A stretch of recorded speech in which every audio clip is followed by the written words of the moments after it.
Can you hear me, Angie? Yeah. Let's give a little bit of time for others to join. Okay. Let's see. I'm gonna do like 3 or 5 minutes. That's cool.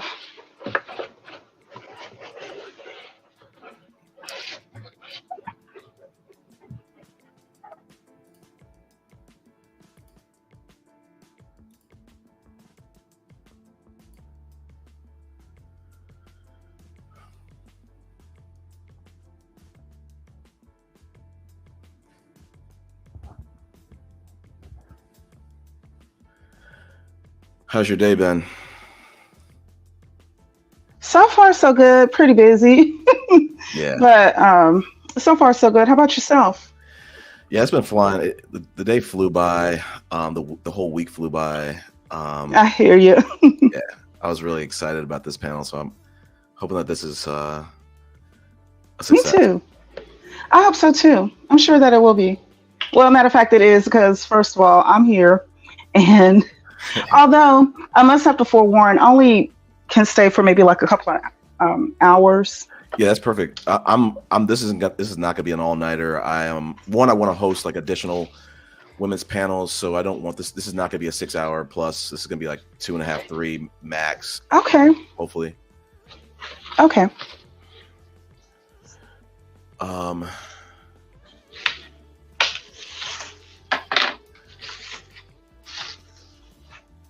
I'm doing a lot of stuff in the background, so I'm gonna go back on mute if that's okay with you. Yeah, sure.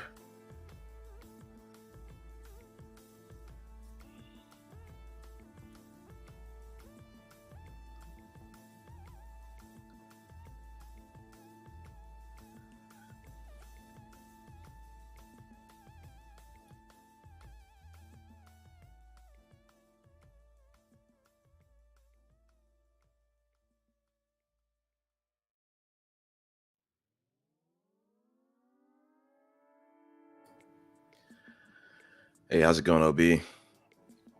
For everybody who's viewing, we're just gonna give a couple more minutes for some other people to join. If not, here's True Poetic. Hey, how's it going, True Poetic? Thanks for joining.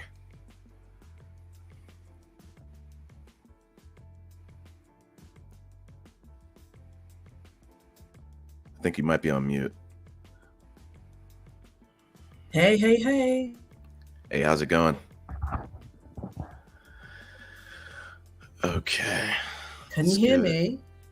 Yeah, I can hear you. Can you hear me?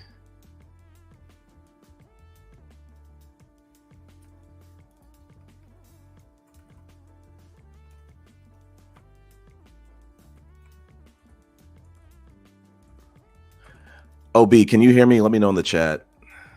Good. Yeah, I can hear you, True Poetic. I don't know if you can hear me.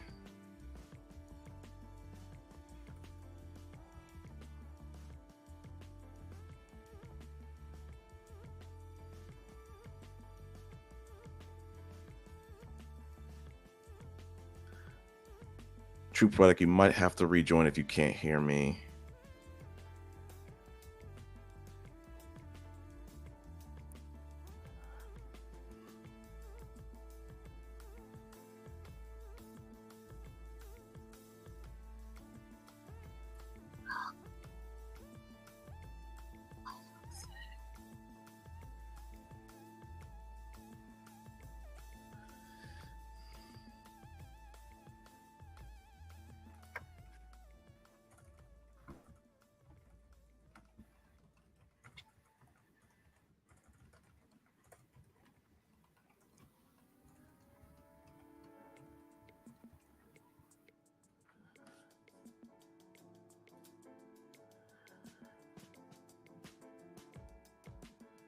Yeah, True Poetic, try to test your mic out again. See if you can hear me.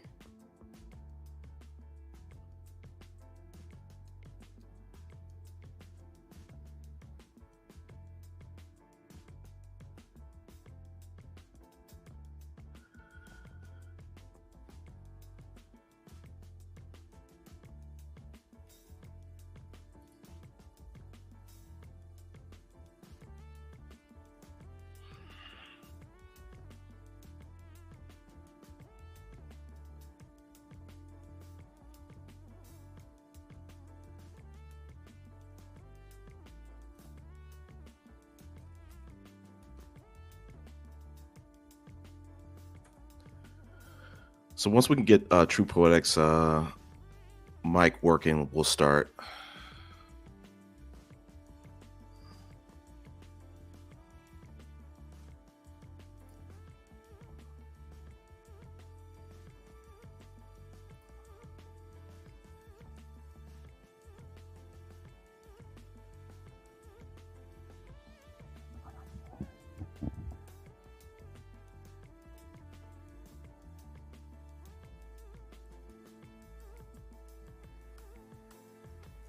Can you hear me?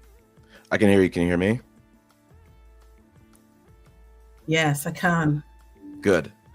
Let's start. Let me cut the music. Is the music playing in the background? It is. It's part of like one. Oh, of the, that's all right then. That's fine. Okay, I'm good to go. All right. Thank you. Thank you. It's one I'll of go the. back on mute. No, you can stay off mute.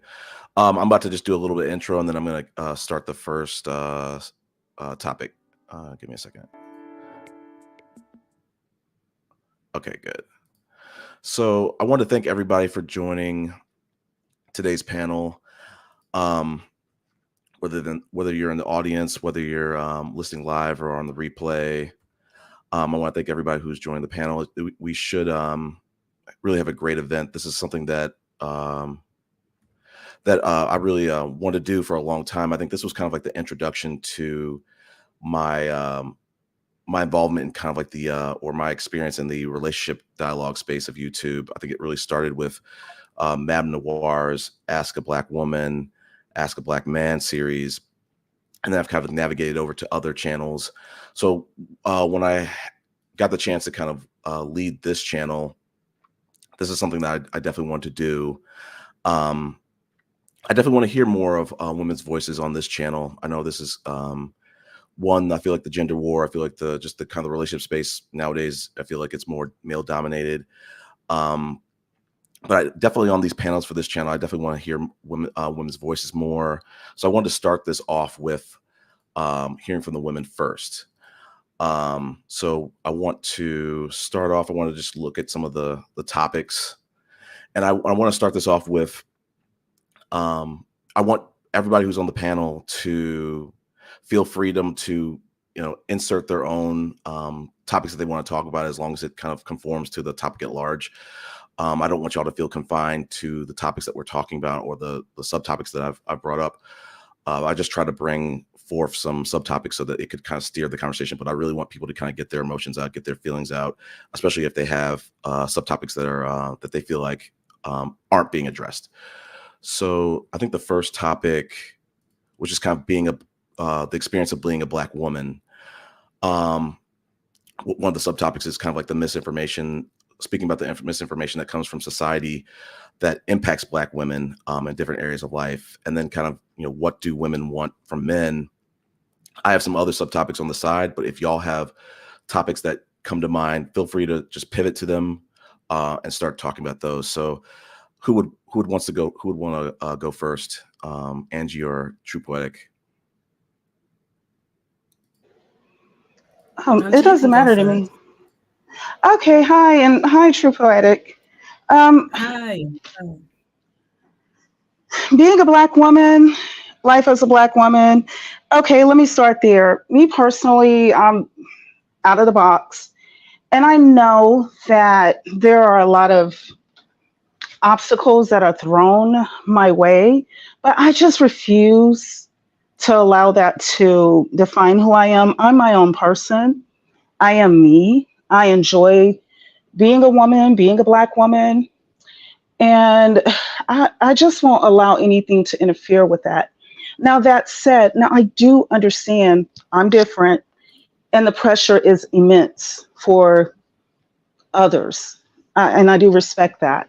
So I think what I can say about being a Black woman is being used to dealing with people who are jealous and will use everything at their disposal to kick the feet from beneath me if they can.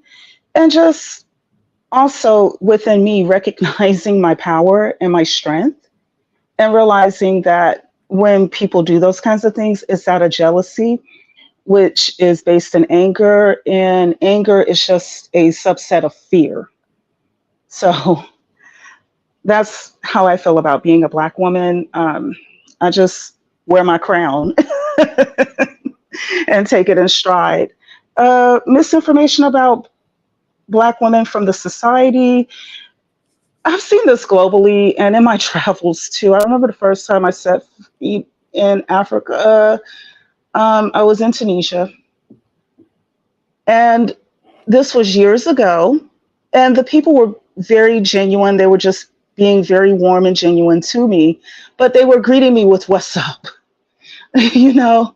So I think the misinformation is that we're a monolith and that we're all the same, and no, we're not. And I just I hope that people can kind of open up more and realize that everyone is different, like our fingerprints. And let me see what else. What do women want from men? That is a broad one. For me, I think, okay, I can say this much. Trust your inner voice.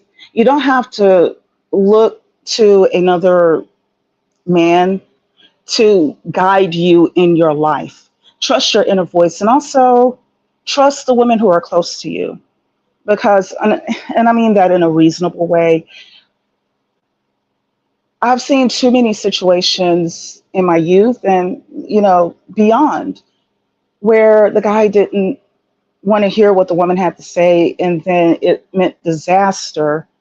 And so, had he kind of like followed the woman's intuition on different matters, he would have come out better. So that I think that's a spot for a lot of women. Like, we can see things at times, we can see around corners that some men can't. And when we try to express that, I think the guy in his head is thinking that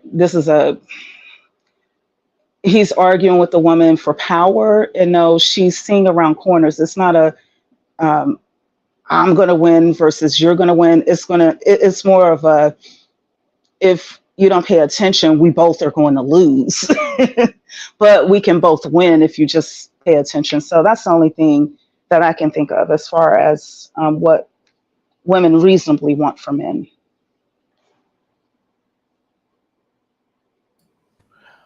I echo everything that you said. Oh, sorry. Oh,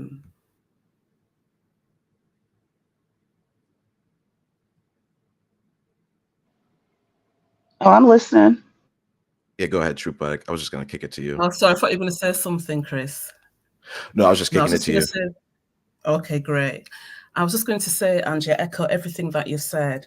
I think as a young girl, the very essence of being a young Black girl is such a powerful force that at that age you don't recognize. You get into the teen years, there's something about us, there's something about the very essence, the beauty that lies within us that at that time we don't recognize. As we get older and we start to look around and go into the dating scene, we see so many things that we think are beautiful, possibly better than us, whilst all the time it's always been within us. When I've traveled around the world, I spent 7 years in the Middle East. I've traveled to Nigeria, stayed in many countries. I love traveling, stayed in many countries around the world. And one of the things that I noticed was that, and ironically, when I was in Saudi Arabia, going to work every day, being called sister, so to speak, you were raised up as a beautiful Black woman. In fact, I won't even use the word Black woman. It was that very essence of being a beautiful being. Within the Black community, I'll talk about the UK. I would say that in terms of what the topic is about and what women tend to see that men are wanting, as a young girl, I saw, I would say, the passport bro element started a long time ago. because obviously, you know, the UK setup is a bit different to how the US is. But what started, as I saw, was the interdating between towns. So you would have somebody from London maybe dating somebody from, you know, out of the city. It starts like that. And then gradually you start to see, you know, the movement to overseas, you know, dating overseas. But one of the things that I noticed in all of these relationships as a, you know, as a person looking in and observing these relationships is that everybody wants the same thing. All of this searching, and I'm sure we'll come onto this topic later on, all of this searching, but each person just wants to find somebody who they can relate to, who they have maybe commonalities with, who they feel at ease with, who they feel they can be themselves with. Somebody who just, you know, they are themselves with. And all of this searching that we see from country to country to country is just helping people lose themselves. But to come back to the question, I think the very value of us as Black women, it's always been there. And it's for us to keep recognizing that we don't have to, you know, keep sort of like downplaying our qualities, our beauty, the very essence of our being. And I'll say that again, the very essence of our being, because we have so much to offer ourselves, our families, and it's for us to keep recognizing that. And if you can find a mate who is a great match for you in terms of what you're looking for, then that is just brings it all back to a really great dating relationship.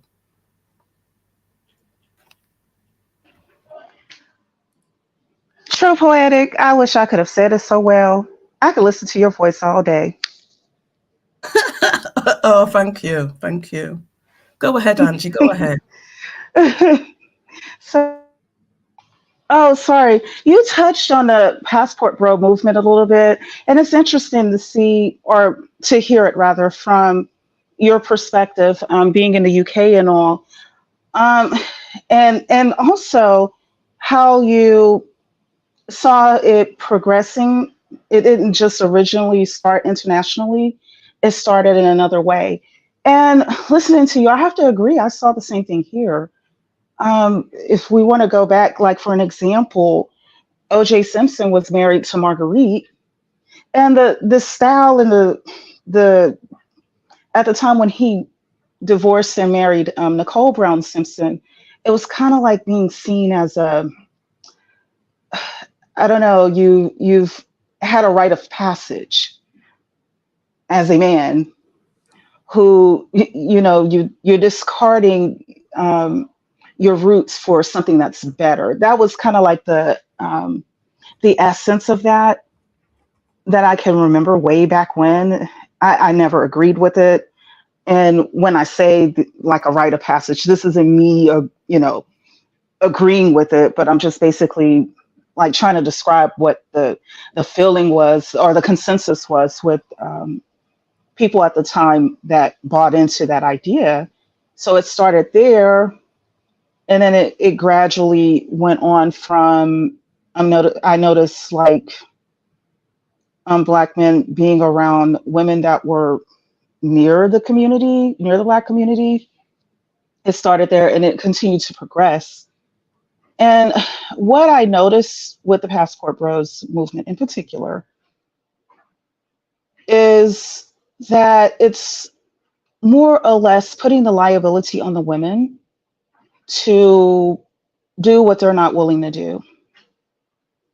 And what they're not willing to do is to basically upgrade themselves to become better people. So it's kind of like it's your fault that, you know, basically I'm a basket case. And so you have to kind of like, I don't know, deal with me better and we'll have a better life. And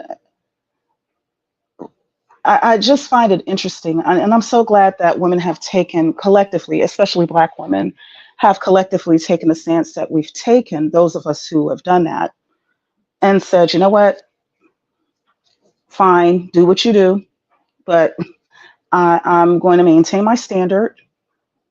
I think that was a necessary step because what I'm seeing now in 2024 is disillusionment with the movement. They've gone around the world, they've gone through different communities, internally and externally, and they found the truth that we already knew. A woman is a woman no matter what. So I think that they're disillusioned Sorry. now.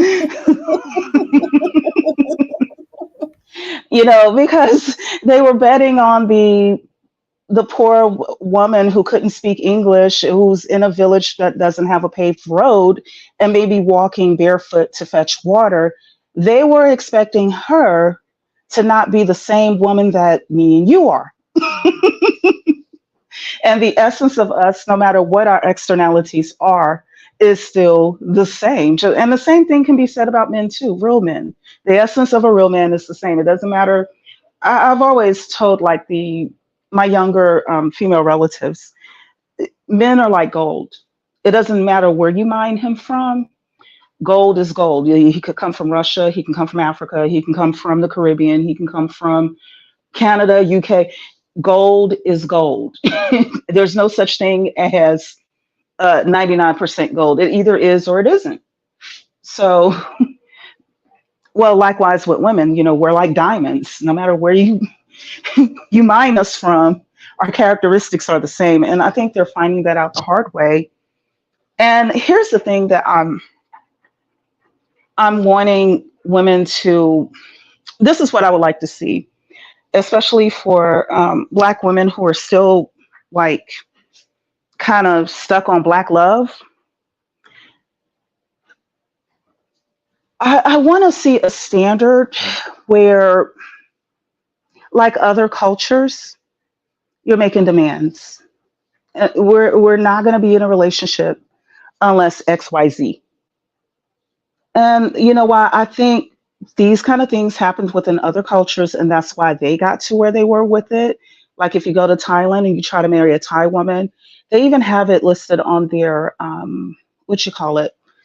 The it's like the website, the government website. So if you're traveling there, it lets you know when you marry a Thai woman, you're going to have to pay a dowry, and that dowry is going to include about $30,000 worth of gold.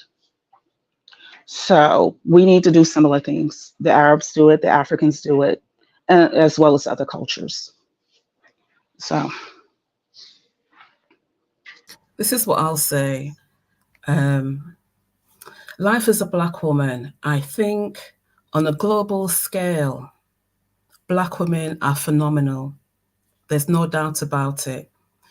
In the workplace, in the family, in society, with all that we have to juggle, maybe the struggles, whatever, there are things about the Black woman that no other woman can do.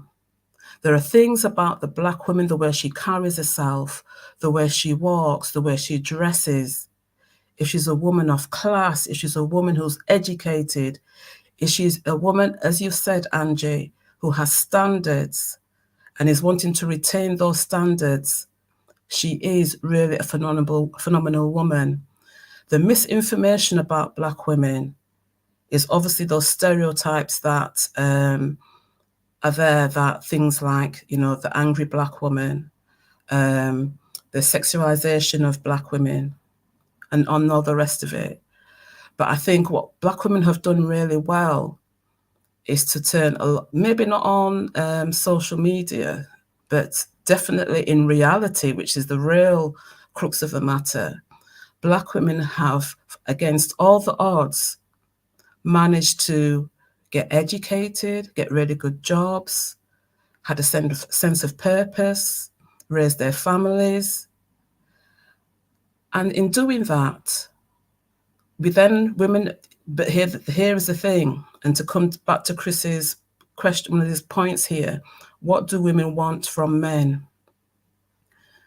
Like what Angie has said, all of her points, I think the standards is an important issue that hopefully along the stream we'll be able to delve in deeper, because from where I'm from, as I've traveled the world, especially from the UK, many Black men and women have traveled from since they were very, very young. You know, they get their passports very young and they're traveling the world, primarily to the Caribbean first, and then maybe to Europe like Spain and so on and so forth. They travel, travel, travel. I think that it's great. I would like to see Black men traveling with purpose. I would like to see Black men traveling responsibly. I think that what is disappointing is how the poor elements of the behavior of traveling has, you know, been at the forefront of the behavior. And it's such a shame, because I think that it's tainted the very image of the Black man, the responsible Black man who is traveling abroad responsibly, who is a genuine tourist, who is maybe a genuine businessman abroad. And don't get me wrong, there are still those businessmen who may play the field or whatever, but it's really gone down several notches with how this passport bro element has come into, especially the YouTube space. But what I see also in reality, though, is that if you really travel, you're seeing the men who have money, who have education, who have, who have a purpose, I would say. But because that the relationships, some of these relationship breakdowns have been, the spotlight is now on them. We now have to look and see from both sides, because no side is perfect. The women still have things to do, and the men have still things to do. It's for the men to really recognize what they need to do, right? The women, as I've said before, they want to see men win. I'll say it again. They want to see Black men win. And what is disappointing is that I'm not saying some Black men seem to want, they're happy in this being a loser phase. I'm sorry to say, they're happy being in the loser phase. And even with their leaders who are trying to portray this image of they are the big I am, they're doing well, we can see right through it. We can see right through it. But I think as American women, they've really, one of the biggest things that I think happened as regards the all the passport bro element, it was this thing about when some of the American men were saying that, they're going overseas, blah, blah, blah. And then the American women would say, yeah, go, we'll help you pack. That was just one hilarious. Of them. Right? And that really propelled, I think, the vibe of, oh my gosh, yeah, they can go. If they want to do that, they want to do that, right? Because what women want, right, are the responsible, the Black men who are ready to take up space and who are ready for a woman that matches them. And that's another key thing I hope that maybe we'll talk about later on, that matches them. Because it's okay to be flying to these other countries. Do what you do. But as we've heard from the previous streams, and I'll come back to one of the points that Chris made, he said, how did we get here? Or more importantly, how did Black men get here, right? And once they start looking into that question, taking off the layers of that question and really digging deep and answering that, they're going to see some painful realities. And these are the very things that Black women have had to do. Black women have had to take stock and think, right, I could be maybe oppressed in the workplace. Not only have I got that to deal with, but I've got responsibility for the family. Oh my gosh, now I'm the head of the family, even though really I didn't, all these kind of conflictions going on. But I think across the board, it doesn't matter which country that you go into, right? There's this element that Black women look onto Black men and think, what are you doing? Why don't you have this pride? Where is this sense of self and purpose within yourself? Why don't you want, it's always why? Those three little letters, but they're so powerful in that, why is this happening, right? So you talk about the relationship breakdowns, and then is that related to the misinformation that Black men are having about Black women? This is coming back to the second point in Chris's bullet points, because the misinformation about Black women are very clear about where they stand. Now, here we have situations, though, because you have different types of Black women. And what's been happening is that the Passport Bro movement, it seems, is concentrating on, I would say, partners that are not suitable for them. And let's be honest, and we as Black women can say, yeah, we're all not perfect. Some of us, we're at different levels. We've got different things going on. We have different desires, and I think we have to recognize as Black women, we've done a lot of work, right, in working on ourselves, and we continue to work on ourselves against all the criticisms, against all the slights that have come our way. So what do women want from men again? Well, hopefully along this stream, we'll look at that in great detail, because this is the essence of what men seem to be getting confused with when you look at what, a relationship is about, right? Currently, yeah, it's that love-hate relationship. Where is the balance? How can we work together, pull together, have pride in ourselves as couples and as a family unit? How can we build on that? And I'll leave my point there. Hey, Femi, I love those points, True Poetic. Femi, welcome to the panel. I just want to throw it out here that, these topics, even the subtopics, I don't want y'all to feel confined to only talk about those and hit those notes. I want y'all to, if there's other subtopics that y'all feel like apply to this overall topic, throw them out here. I just want to kind of get the feelings of Black women out here, because I kind of missed my my talking points that I wanted to say when I had to restart my computer. But I want to get the opinions of Black women out, because I feel like the manosphere, part of its power is that they're able to kind of gaslight people, throw stuff against a wall, try to hope that it sticks. And I want to, through this event and future events of this nature, I want to get opinions out from Black women and men that are actually telling the truth. And like I said, through a lot of these panels, as we're starting to have these discussions, we're starting to peel back the onion of these Passport Bros, and we're starting to really see it's rotten at the core. These guys are fraudulent on every single level. There are some people that might be traveling and looking for love, but bringing it back to the point, one of the things I wanted to hit up on was that I find really interesting is like how Black women, I spoke about it on Zed's first panel that I was on, and I said, Black women, in my opinion, for the most part, have emerged out of a struggle. They have emerged out of stereotypes that people have tried to flatten them with and hold them down with. I want to understand, how did that come about? And I think True Poetic was touching upon that. So I want to see if anyone could kind of answer that or piggyback that True Poetic started. How did it come about, the stereotypes, or how did we come about come out of it? I think us having a focus on for me and my generation, I think it was just like the focus on going to school and even bettering yourself and getting an education.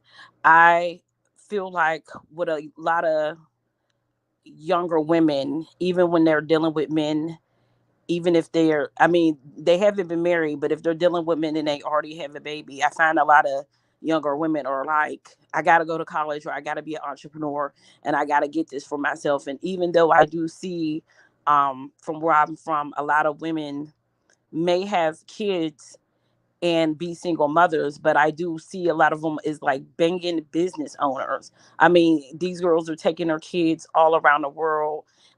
They're making millions of dollars. They're on covers of magazines. And I really think them putting their career in front of, putting it in the forefront to me has broken some of those stereotypes.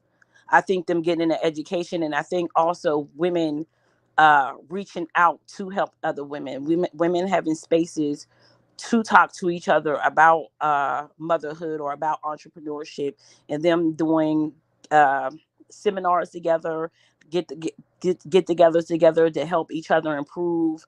They do programs where other entrepreneurs become mentors for free, and I think, to me, them just keeping a focus on having a better financial situation, to me, has broken some of those stereotypes.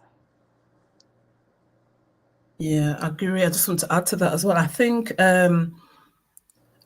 Black women are very good at facing the truth about themselves. I'm not saying all Black women, because obviously, we're not all perfect, blah, blah, blah, right? But I think Black women are very used to, or maybe accustomed to, looking at the raw truth of themselves and their situation and what they have to do to survive, to elevate themselves, and to progress. And even if it takes every penny or every ounce of their energy to get through to the next stage of what they're trying to achieve, they seem to be able to do it. That deep desire to succeed, to improve their situation, is at the very root of what keeps moving them forward. And I'll say this as well. Yes, you've got all of the external things, like, yes, the education. And I would say even things like coming back to the basic things of, wanting to read, doing all the things that maybe some other people might think are like nerdy things, being able to read. A lot of Black women are very good at reading, speaking, socially, know how to adapt our personalities, adapt to different situations. We could be in a meeting room one minute, then talking, ebonics with our families or friends or whatever. We know how to switch it up, turn it down, whatever is required. But I think at the very root of it all, we want to progress, because the natural state of a human being is to evolve. So when we look around and we see that some of the Black men don't seem to want to do that, I think that goes against the grain of not even us as Black women, just as women.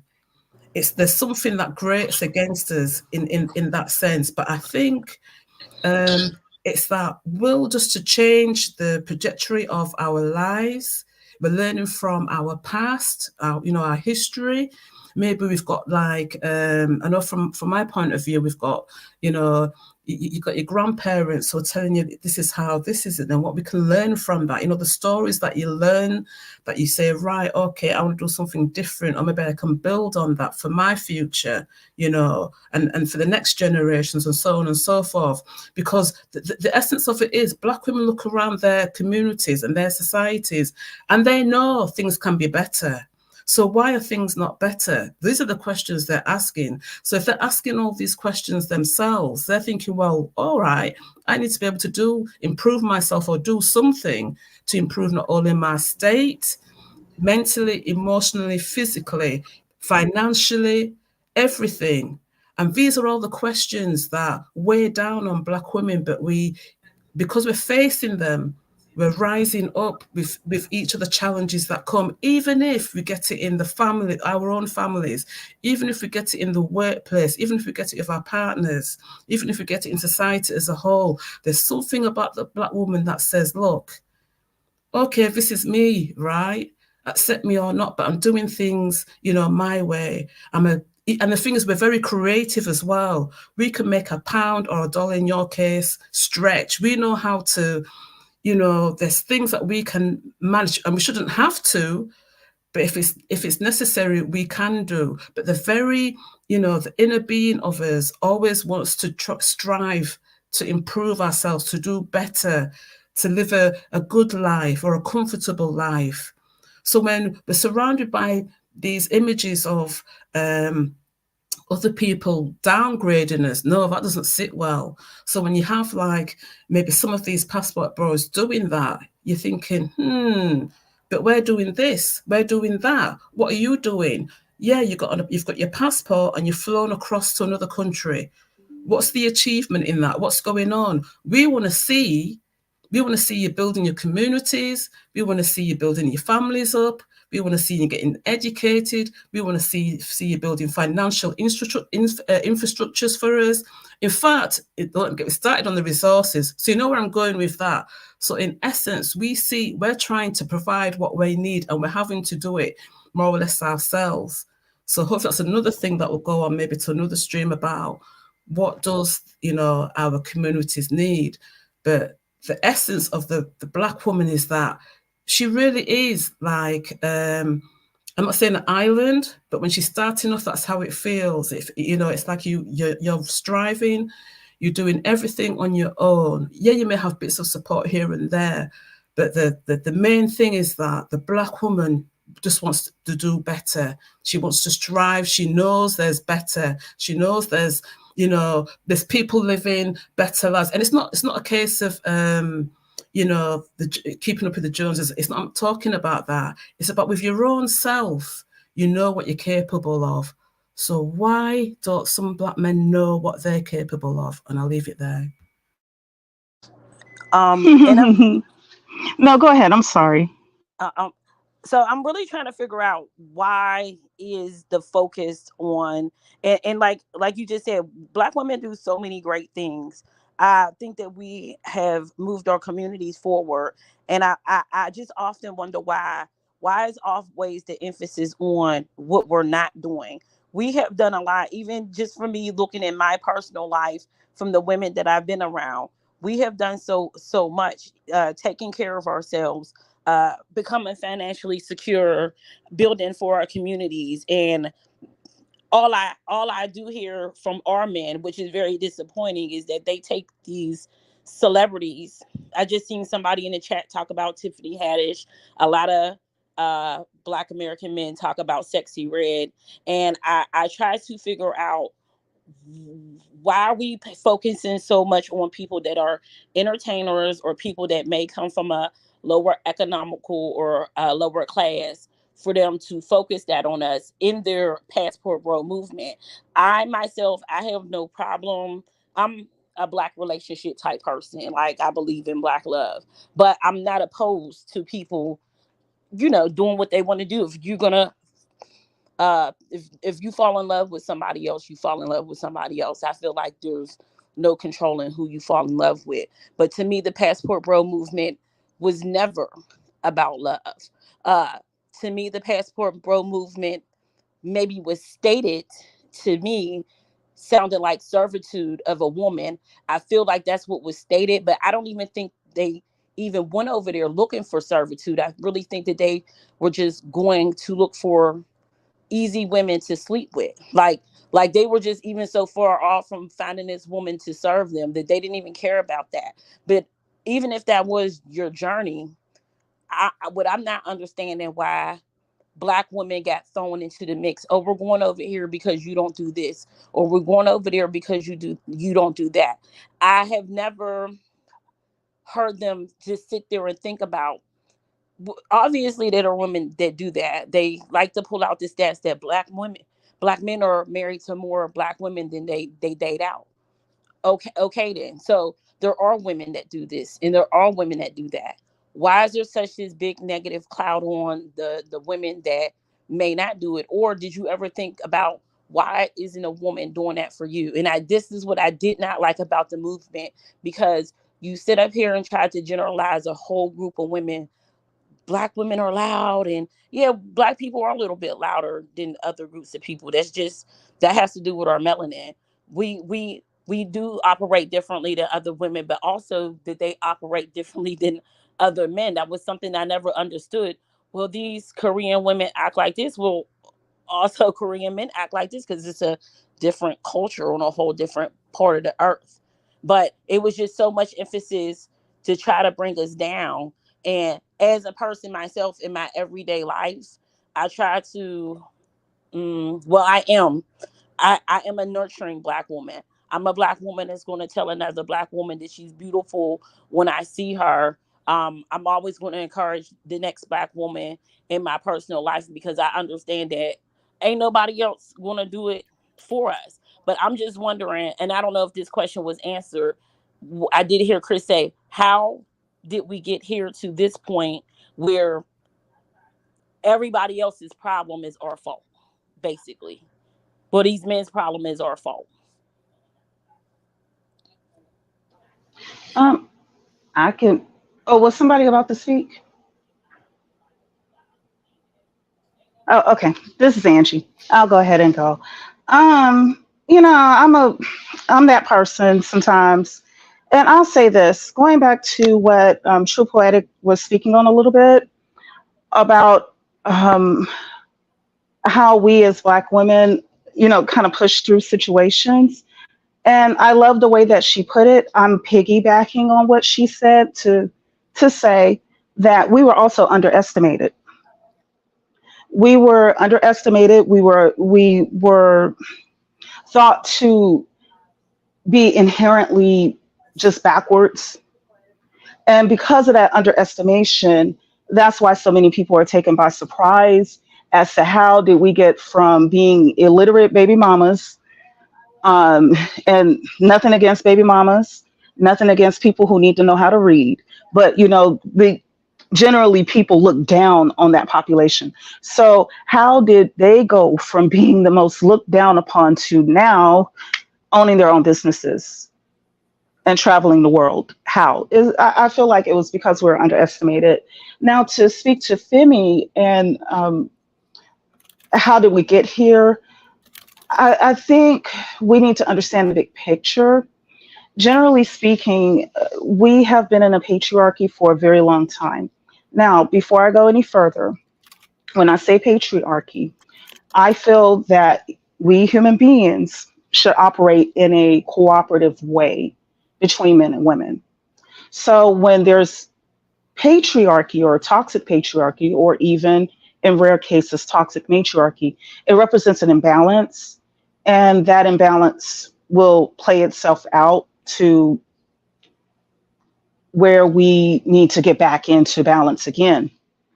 And we're seeing it now with patriarchy, we're at its end stage. There are more men on the planet than there are women, about more than 70 million, due to femicide, due to gender selective uh, BOR I don't want to have YouTube flagging this video.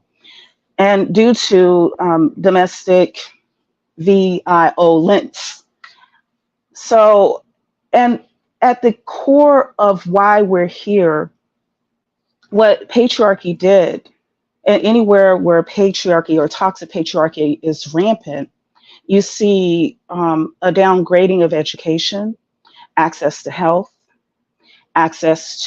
you see a lower quality of life. You also see people not thriving. You see people who generally the population has a shorter lifespan. Why? Because there's too much masculine energy running rampant in the situation. There's nothing wrong with masculine energy. There's nothing wrong with feminine energy, but when there's too much of it, it can cause issues. Just like if you consume too much salt in your diet, you're going to develop high blood pressure. You may even develop a rare form of gout. Or just like if salt representing patriarchy, or if you consume too much sugar representing matriarchy, you can develop, diabetes that can lead to blindness and so on and so forth. There has to be a balance. So you need those nutrients, you need salt, you do need carbohydrates, but too much of it can lead to disaster. And that's part of where we are. So I gave that. And for those who, I want to make sure that what I'm saying is not being viewed as my own personal internal opinion. What I like to do personally is attach my viewpoints to empirical data. So for those who are interested in where am I getting this information from, you can go to something called the United Nations Human Development Index, or the UNHDI. And what you can do is go to where it says country insights. You can go onto that page and you can put the ranking of the countries from 1 to, I believe, 191, 193, something like that. And what you'll find is that the nations that value human rights, that value women's rights, that value their society as a whole, they rank higher than those that don't. And what you find at the bottom of that list, more often than not, are nations where patriarchy is, these are nations where whatever the man says goes. Patriarchy is the way, and even polygamy. Some of the poorest nations in the world are nations where polygamy runs rampant, and also represented in the nations that you find going through the Darien Gap, going through the Mediterranean route to Europe as well. The Darien Gap is through South America into the United States, and going through the Mediterranean to get to Europe are people who are from these nations that tend to be more towards the bottom of the UNHDI. So how did we get here? I feel that there are two things at play. One, you have typically men who have become older. Maybe they were played by an older man when they were younger. And by the time their eyes became open to the situation that they were in, they had a decision to make. Either expose it and do right, or continue the process and benefit from it like the guy did off of their back. And too many of them decided to just continue the process and the benefit from it. And by that, I mean, let me give you an example. SEX trafficking is bad here and it's devastating. We hear cases of women and girls being SEX trafficked. But oftentimes what we don't hear about is labor trafficking of boys. They go hand in hand. And if you want a visual of that, you can see like the pimp going through the hood, back in the day. He may have had girls on the street corner selling themselves, but he also had, if the pimp had the girls on the street corner selling themselves, then you had the ones that were selling, illegal pharmaceuticals. They had the boys on the corner selling that. So when you have people that are okay with benefiting from exploitation, that's part of how we got here. And I'm not trying to put it all off on the men, although the men are dominant in this. There are women who saw what was going on and they participated too, not to the degree that the men did, but they are there too. So when I talk about patriarchy, yes, the face of patriarchy is an older man, but there are a handful of women that enable it as well. I'm just being fair when making that statement. So the way to back away from it is to just be honest, stick to the truth, and deal with the inconveniences that it may bring. And there are too many people who are not willing to do that, especially on the side of the men. And, I do see it from their perspective. Their grandfather and father and uncle, they all had it this way. It's my turn now. I can't have it this way. You women you're just acting up. You're being feminist and all this other kind of stuff. Well, okay, believe that if you want to, but I see myself as a human being and I'm gonna stick to my standard, not yours. So. Okay, I just want to follow on that up from that point, Angie. Lovely points there. And it's a point that it was a question that is raised actually, OB32. He says, True Poetic said, what's wrong with Black men? But where does it stem from? Is it the fathers, lack of fathers, racism, culture, all of the above? And I hope that there's a stream that maybe the men can really dive deep into that. But I just want to comment on this and say that it always interests me when you could have, brother and sisters, siblings coming from the same family. The parents may have divorced or whatever. But for some reason, there's a higher percent, there's the women, the Black women will still be able to thrive, whereas the men in the family, there's some struggles there going on. It always amazes me, and I still see it from generation to generation. Is it how they interpret the information of what they see around them? I mean, there's a lot of questions there, and there's a lot to sort of like tap into there. But that I hope the black men can really speak on as well in a future stream. But I think the essence as well of this is that black men have got to be really, as I said before, look at themselves and say, look, man, what is going on? I can't be making any excuses anymore. My sister, she come from the same family as me. She's done this, blah, blah, blah. And now she's living her life. And I'm here still trying to play women or hustle and whatever it is that, they're trying to do. Yeah, what is it? The fathers, very little talk about fathers, always centered on, single mothers. What about these fathers? I'd like to hear some talk about the fathers as well in future streams. What is going on there? Why are these, passport bros saying, looking into, oh, well, my father was doing this. Here's the essence of this thing. It's all right saying absent fathers, but I would like to hear why these sons of these fathers are not looking for these fathers or really asking these fathers these difficult questions. Dad, why weren't you there? Dad, all this. And I don't want to be hearing, oh, because your mum said this or my mum said that. Because this is what it comes back to, and this is what I was saying before. Black women have had to deal and look.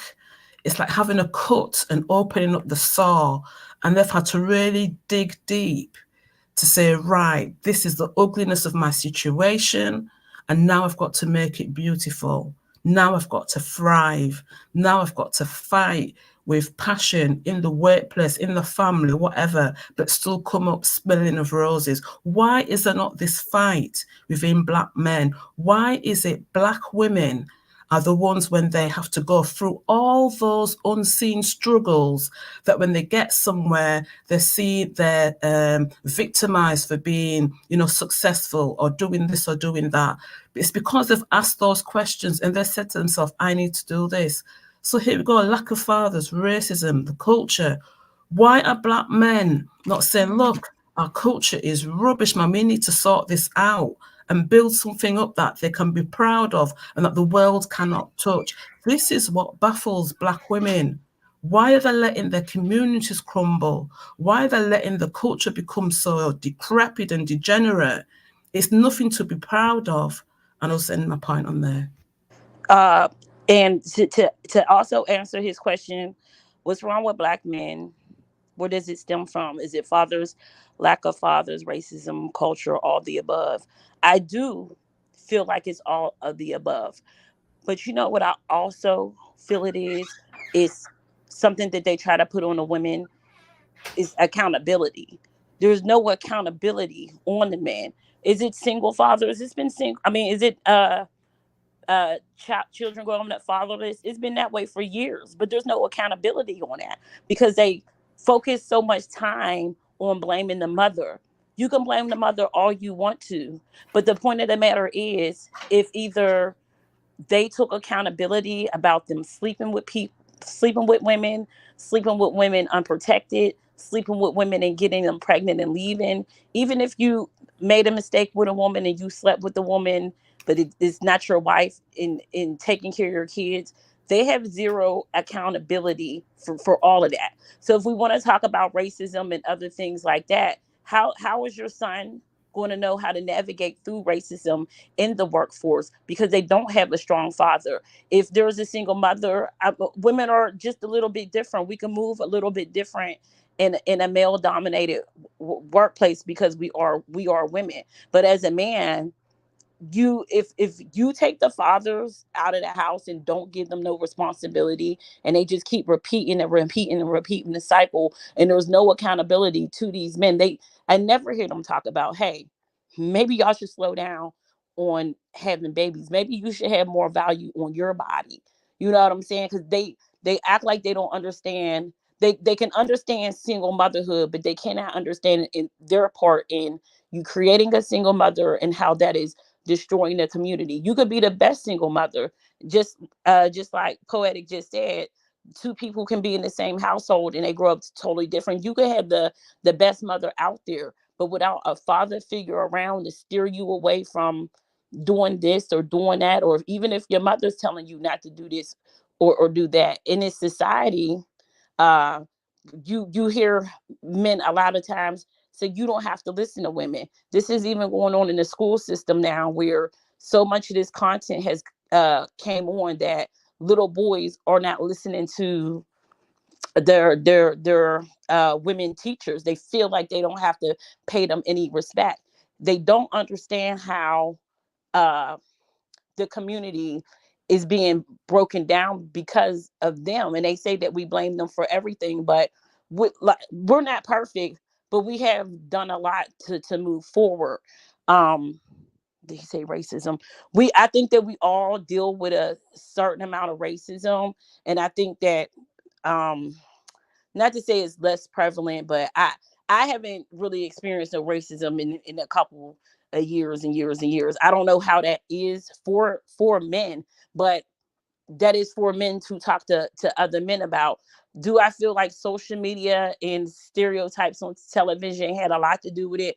I think that it has a major, major impact on what's going on. If you got single moms here, the dad is not here to steer the kids in a certain direction, and you sit them in front of this TV all day, you sit them in front of this social media all day, they get these certain ideas in their head. And with this social media, it's a little bit worse than television, because every 35 seconds you got a different opinion in your ear, a different opinion in your ear. Now you got these younger guys growing up with no male in their life and are listening to men that should not even have a voice. So I think the lack of accountability from men, that they don't check each other, or when they do check each other, they don't take that person's uh uh they don't take what that person is saying into consideration when it is coming from another man.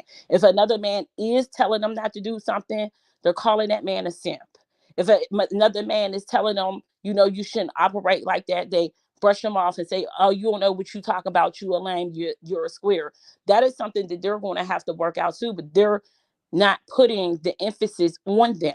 It's like they don't. I don't know if it hurts them to look in the mirror. Black women, we always had to look in the mirror. What's wrong with our attitude? What's wrong with our eating habits? What's wrong with our hair? What's wrong with our nails? What's wrong with our education? We always had to look in the mirror, and it's been hard. It's not an easy thing to do. It's not, but we did it. They don't do that on their end, and they don't understand how simply not looking in the mirror at yourself breaks down the community. Okay. I just want to say something real quick. I Sure. definitely want to hear from Who Said That and Cyber Dreams. I just want to put a statement out here. This panel is going to just be women only, respectfully. So BA, I'm not going to let you on the panel. We might do a second stream after this because this is not. We're not going to keep this panel open all night. But I definitely wanted to hear from Who Said That and Cyber Dreams, and I definitely want to kind of after that close this section or this topic with what are some of the unknown pressures of being a Black woman in society, and then we'll segue into the next section. Who's going first? Well, greetings to everyone. Greetings.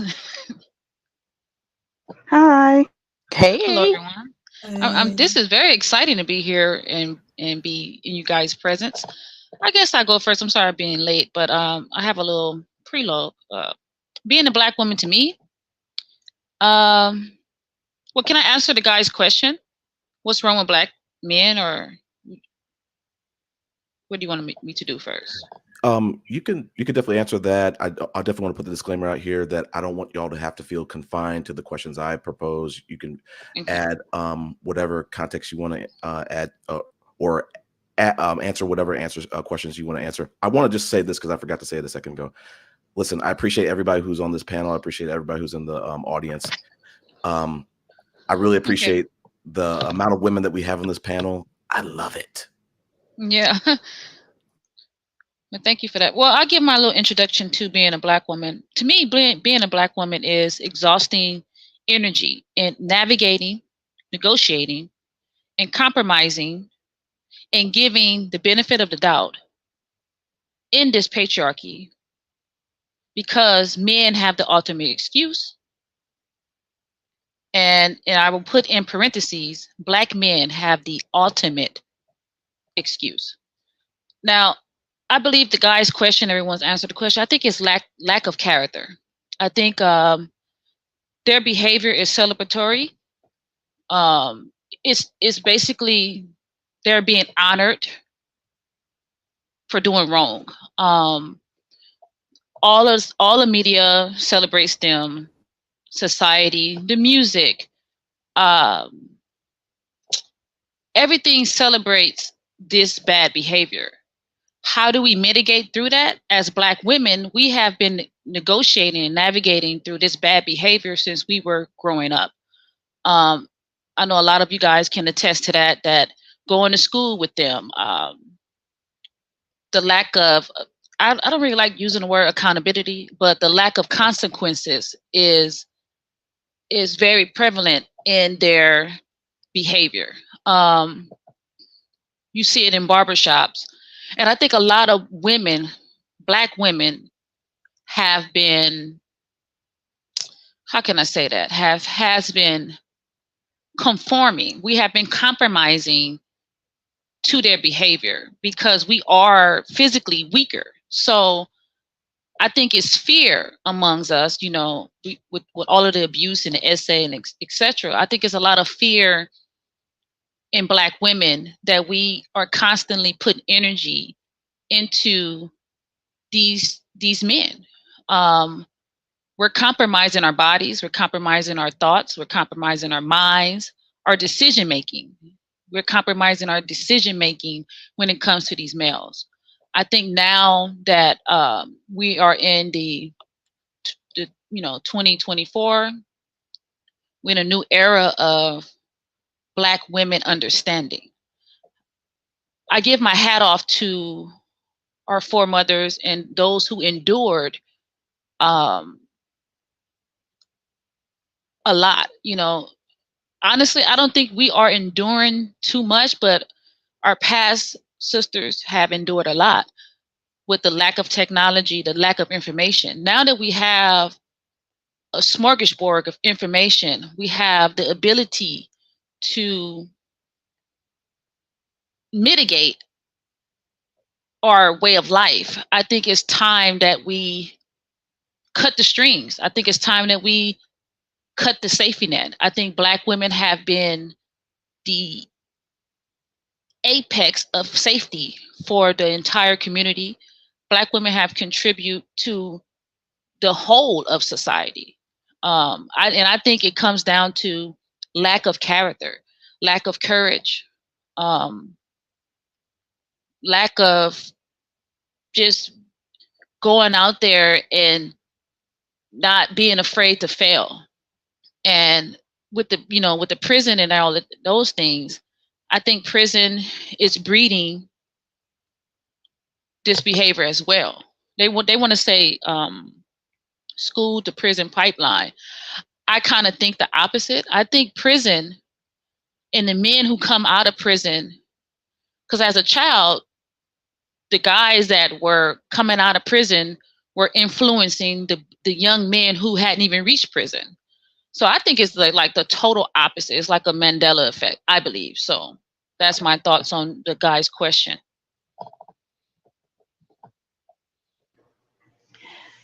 This is Angie. Was there anyone that was about to go? I didn't want to jump in front of anyone. I think that something that's overlooked because most people are not thinking from this angle, and that's okay, is that the influencing boys, especially, not to listen to their mothers, not to listen to their teachers. Think about the impact of that. They're going to end up in prison. They're going to be the ones walking around that can't pronounce 4-syllable words without getting tongue-tied.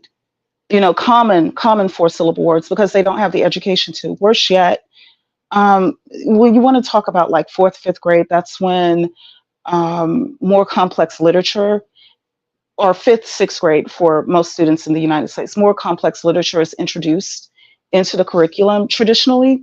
So it makes you think in a more complex way. And you have grown men walking around right now that are unable, they lack those skills. They can't carry on a conversation about mature issues, that kind of stuff. So what I find the reason why this is happening is because it's male mating competition. If you think about it, because well, I'm not trying to brag, but I'm pretty attractive and I turn heads. So I've had older men, especially when I was much younger, coming to me and trying to get me. But if I would have agreed to that, going out, I'm 18, 19 years old, and I'm going out with a 35-year-old, for instance, Yes. what's going to happen to the 18, 19-year-old man who could have paired better with me, or even 20, 21-year-old man who could have been a better pair to me? So I feel like part of them doing that is nipping them in the bud early so they look unattractive by the time they do reach 18, 19, 20 years old. They have felonies, they have baby mamas. I'm not talking down on baby mamas. That's not where I'm coming from. But looking at it from a dating perspective, dating, um, marriage, mating, and procreating perspective, honestly, if when I was 18 and 19 and 20 years old, and I saw a guy that was, 20, 21 years old with kids already, I wasn't checking for him, especially if he had felonies and all that kind of stuff. So I feel like part of why they do that is so that they can nip the competition in the bud. And by the time they realize what's happening is too late, or they may not have the capacity to understand what happened to them. I'm talking about what happened to the young boys by older males who told them not to listen to their moms, not to listen to their teachers, and whatnot. And also, it makes them more prone to participate in illegal schemes in order to earn an income because they don't have the education, but they want the lifestyle. They want to be attractive. So they want to be attractive to us. So, they sell a few pounds of this and that, or they sell something illegal or do something wrong. So I think that's something that's playing a role into why older men are doing that to um, our young boys. And I think people need to be more aware of that so that we can approach it in a more appropriate manner. Because it's not, because generally speaking, I've seen it. The boys, they'll be listening to their mothers until they turn about 8 or 9 years old. They're getting straight A's, they're making honor roll, or maybe they're not excelling like extremely well, but they're doing okay. Maybe they're making B's, okay, and they're not bad people, you know. And then when they turn about 10, they get turned out, or especially by the time they're teenagers, they get turned out. Now they're thugging, and then next thing you know, they end up either in prison or in a graveyard. So I think that's playing a role too.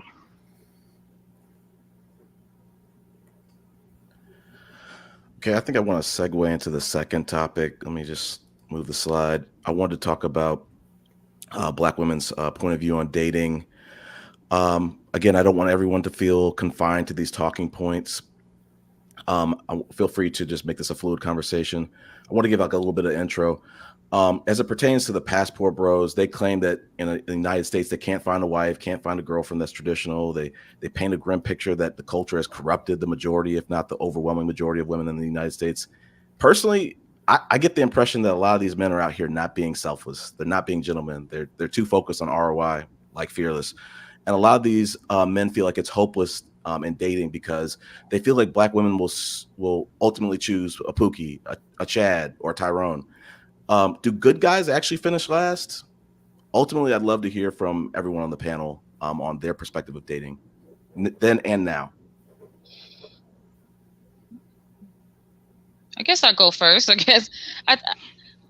think that all the things that the passport bros are saying is a lie. I think we should just call it what it is. It is a lie. I don't think that they're, how can I say this without offending anyone? We're not I'm just calling. offending. Yeah. I Offend just people. think Just they're say it. lying. I think they're lying on women.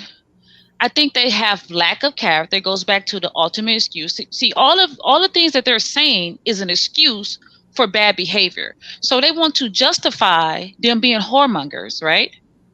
And and down degrade black women in the same sense, right? And go out there and do whatever they're doing. But it's a lie. It is a lie.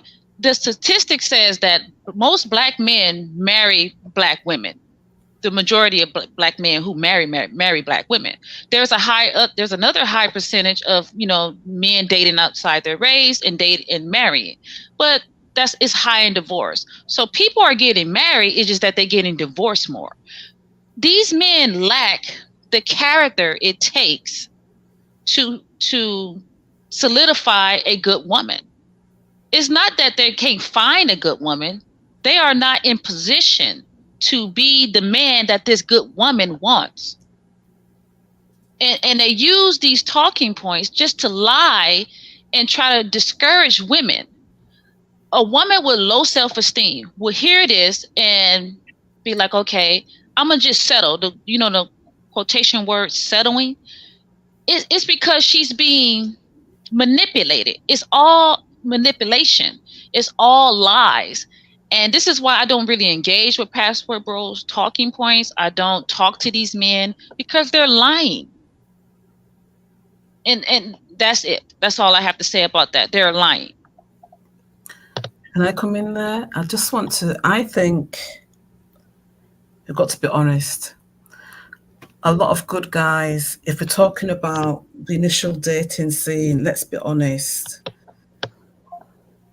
there is a high percentage who, I'm not saying finish last, but they might not be the first choice. And then maybe we have to look at what is a good guy, because when, we're all young and blah, blah, blah, we start dating, let's be honest, some of us wouldn't recognize a good guy if he stood right in front of us. Let's be honest. A lot of girls do sort of like sway towards those guys who got the swag, who got the flashy car, who got all the, they know what to say, the smooth talking. Let's be honest, right?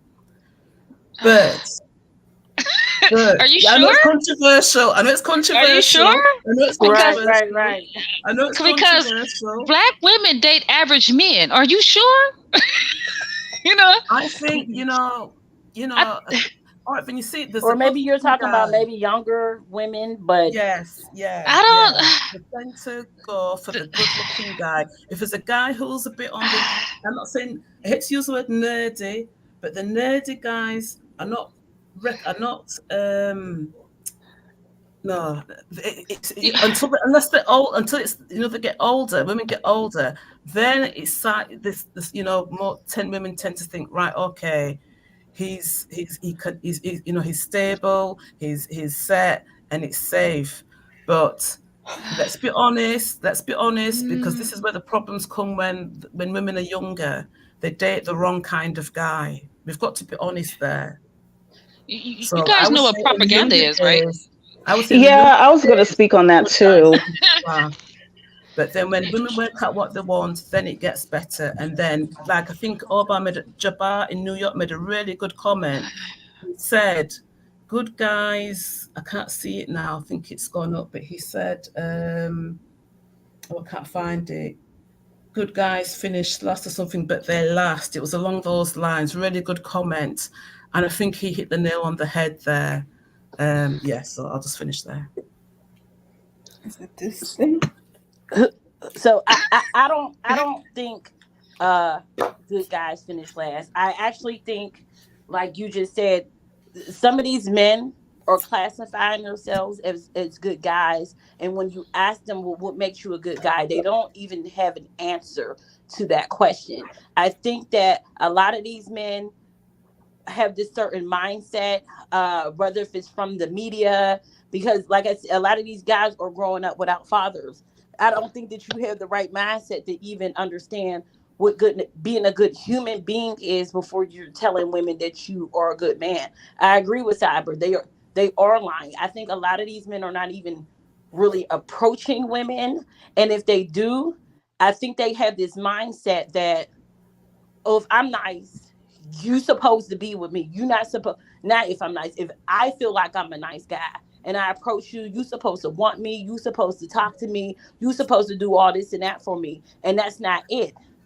I don't agree with, oh, because I feel like a young girl, or even I don't I didn't come from that where a bad boy was the thing. That's not how I was raised. That's not where I was raised. I feel like if a younger girl is raised in that environment, those will be the type of guys that she's attracted to. But I can never say, oh, you made the wrong choice if you're growing up in I don't know what hood. Let's just say Southside hood. You can't say a girl is picking the wrong guy if she picks a Southside hood guy that lives across the street from her. That's all she knows. And if these girls did pick those Southside guys, and as you said, they get older, they want different. Well, that goes back to what we talked about. Well, black women are always trying to elevate and be better. If I was picking a Southside guy when I was 16, 17, and I went to college in Ohio or something, and I seen that there was better, obviously when I'm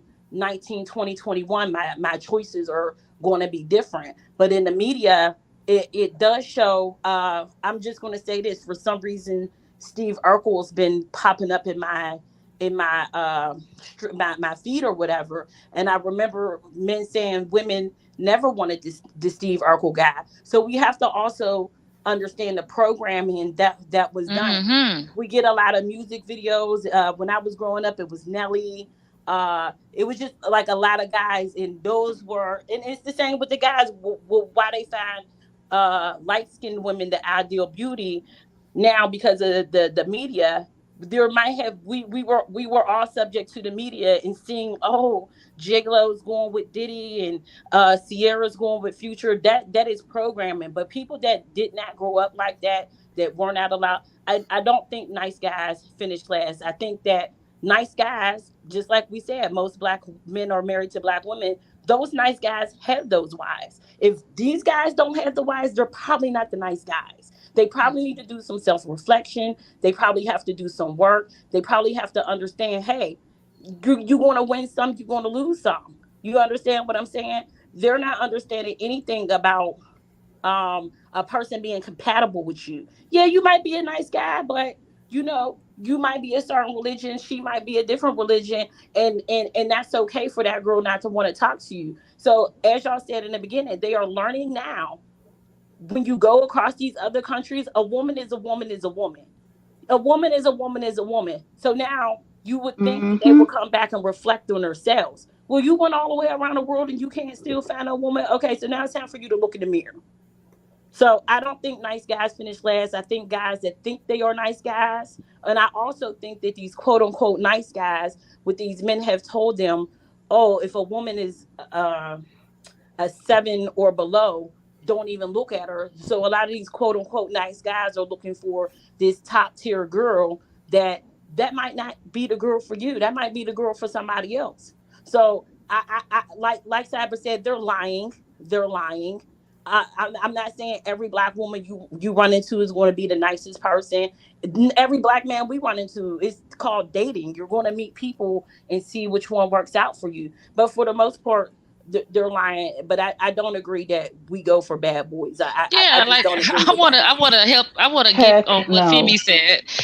I think it's time for us to get off this propaganda wave. This notion that we've been hearing it for the last 10 years. Just because a lie has been perpetrated for 10 years doesn't make it true. That's the number one playbook of communism. Put a lie out there. If you say it more, if you say it often, more and more and more, it becomes a society truth. And that is not true. Black women are not consciously picking terrible human beings in males. We're not doing that. They might start off good, end up bad. And it goes back to my premise. It is a lack of character that these people have. We're not out here. I'm so Hello. we're not out here picking bad guys. Like we just like the notion we like 6 foot tall guys. Black women are not out here consciously. Oh, he got to be 6 foot, or I ain't want him. We're not doing that. He got to make this amount. We're not doing that. If we were doing that, we wouldn't have all these children out here. We wouldn't have all these problems. We wouldn't have all this domestic violence out here if we were that shallow. I think it's time for Black women to just call their bluff. Treat them, they say you treat people how you want to be treated, right? That's an old saying, right? If they're judging our looks, judge theirs. Black women look for men for their looks as well. That is a lie that they keep saying, oh, Black women don't look for men for looks. Yes, we do. Yeah, I've said that before too. Like when it comes to guys, women and men have like the same criteria. It's just in different orders. With guys, the looks may be number one. With women, it may be number, 3 or 4. But we do look, and just because we overlook doesn't mean that we're not seeing stuff. Mm-hmm. I think it's time we start rating them. Because the Black men out here, they average at best. Let's just be honest. Do you think... No, average would be $70,000 a year. I'm sorry. I make a little bit over that, but... I was just going to say, do you think and it's open to anybody on the panel, do you think other communities raise their young boys to be maybe better husbands is what I'm trying to say? Do you think they raise them to be, the head of the household? I think that's in the background. I think they raising them for character. Treat people how you want to be treated. Compassion. They're raising, other nations raise their children with different attributes than we do. And then with all of those attributes combined, it makes a great human being. I want to be careful with comparisons. And I'm not at all trying to say that's what you were doing. But what I'm speaking to is what the narrative I often hear. And other people, they got their issues too. But what I do find is that the men hold the men accountable within their society, within their culture. And I'm not seeing enough of that. That's the point I was getting at. Yeah. Yeah, I'm not seeing enough of that with Black men in general. It just seems like the more degenerate, the better. And you don't see that with other groups. It's not going to go so far because they already have established social systems, and the bar is high in order to like get into a relationship and start a family. Whereas over here, I think American men, and I'm saying this cautiously, have had it kind of good for a while. And that part of the reason why, and let me give a reason why, people used to get together and get married at younger ages. I remember my own father said he struck out on his own when he was 16 years old and never looked back. You don't find too much of that now, young men striking out on their own at such a young age. And so what's happening is that with the addition of education within the woman's life, and men too, and just like getting financially stable first, people are getting married at a later time, and they're more mature when they do so. So the expectations are higher than they once were when, our grandparents and parents were getting married. For my grandmother who got married to my grandfather, they were both 16 at the time. probably going to a drive-in dinner and falling in love, or I'm sorry, drive-in movie and having a hot dog and some popcorn and falling in love under those circumstances. That's what did it. But baby, you're not gonna do that with me. Not at this, no, not at this age and stage. It's going to take more than that. And I think there's a bit of a disconnect because of it.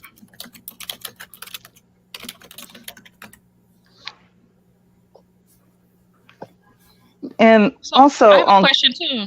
How are sure. Black women being raised? Because I have a different Um, outlook on the parenting as well. Um, I don't really blame Black men for the parenting because Black women have the children 90% of the time. So my question is the same as I'm gonna do the opposite as the young lady asks about other nations being raised better men. How are Black women being raised in society today? I just think it depends on who's raising them. You will have the from my experience, from where I come from the know a lot of business owners, and like I said, even if they are single mothers, they are raising their kids with the entrepreneurial mindset. Now, do I see them raising them if their mother is making a lot of money? I do see them raising them to be a little materialistic. I do see women raising their daughters and telling them to be more independent and don't depend on a man, and men get really upset at that. But you cannot get upset at that when we see what's going on. I don't have a problem with a woman raising her child and telling them to be independent, because it looks like if they're leaving us and going overseas, we're not telling our daughters to sit around and wait for somebody to come scoop you up and marry you. uh are there going to be little girls, from what I see on social media, not on in my personal life, that there are some women that might be of a lower class, and I'm not talking down on them. It is what it is. There's just different classes. You might see certain types of women raising their daughters with this what is seen to be popular in Black culture as a little too grown. This is what I see. I see a lot of women in that class raising their daughters to be like a little bit too grown, a little bit too fast, a little bit too sassy at their age. But I feel like that's a small group of Black women being raised like that. I feel like the majority of Black women have an education and they're teaching their daughters. I think they're just teaching their daughters better, even with their mental health. I think they are feeding their daughters with love. I think they are feeding their daughters, telling them to get an education. I feel like they are feeding their daughter. I see a mother and her children, but it's all of them. I even see her mother, and they would come to the salon, and their mother is running a booming business, and she has her, and not no like child labor stuff, but she has her kids in that salon learning that skill. Her two daughters, they're going to be well able to make enough money to sustain herself, because I see their mother sit there and I teach them that. But even when their grandmother comes in, I can tell that she taught her daughter that, and she passed that down to her daughters. So as far as for me, I think that Black women are being raised, and also I do see with the talk of the femininity talk, I do feel like more women are putting that into their daughters, like how to be a little bit more feminine, how to be a little bit more soft. We couldn't be as feminine because we had to go get it, because wasn't nobody going to get it but us. But I do see that, since that is a topic that's been brought up, I do see mothers talking to their daughter, trying to bring a balance in them being strong and powerful, but also feminine. I think the fact that we went and got it, as you put it, we are still feminine because Thank you for saying that. Thank you for saying that.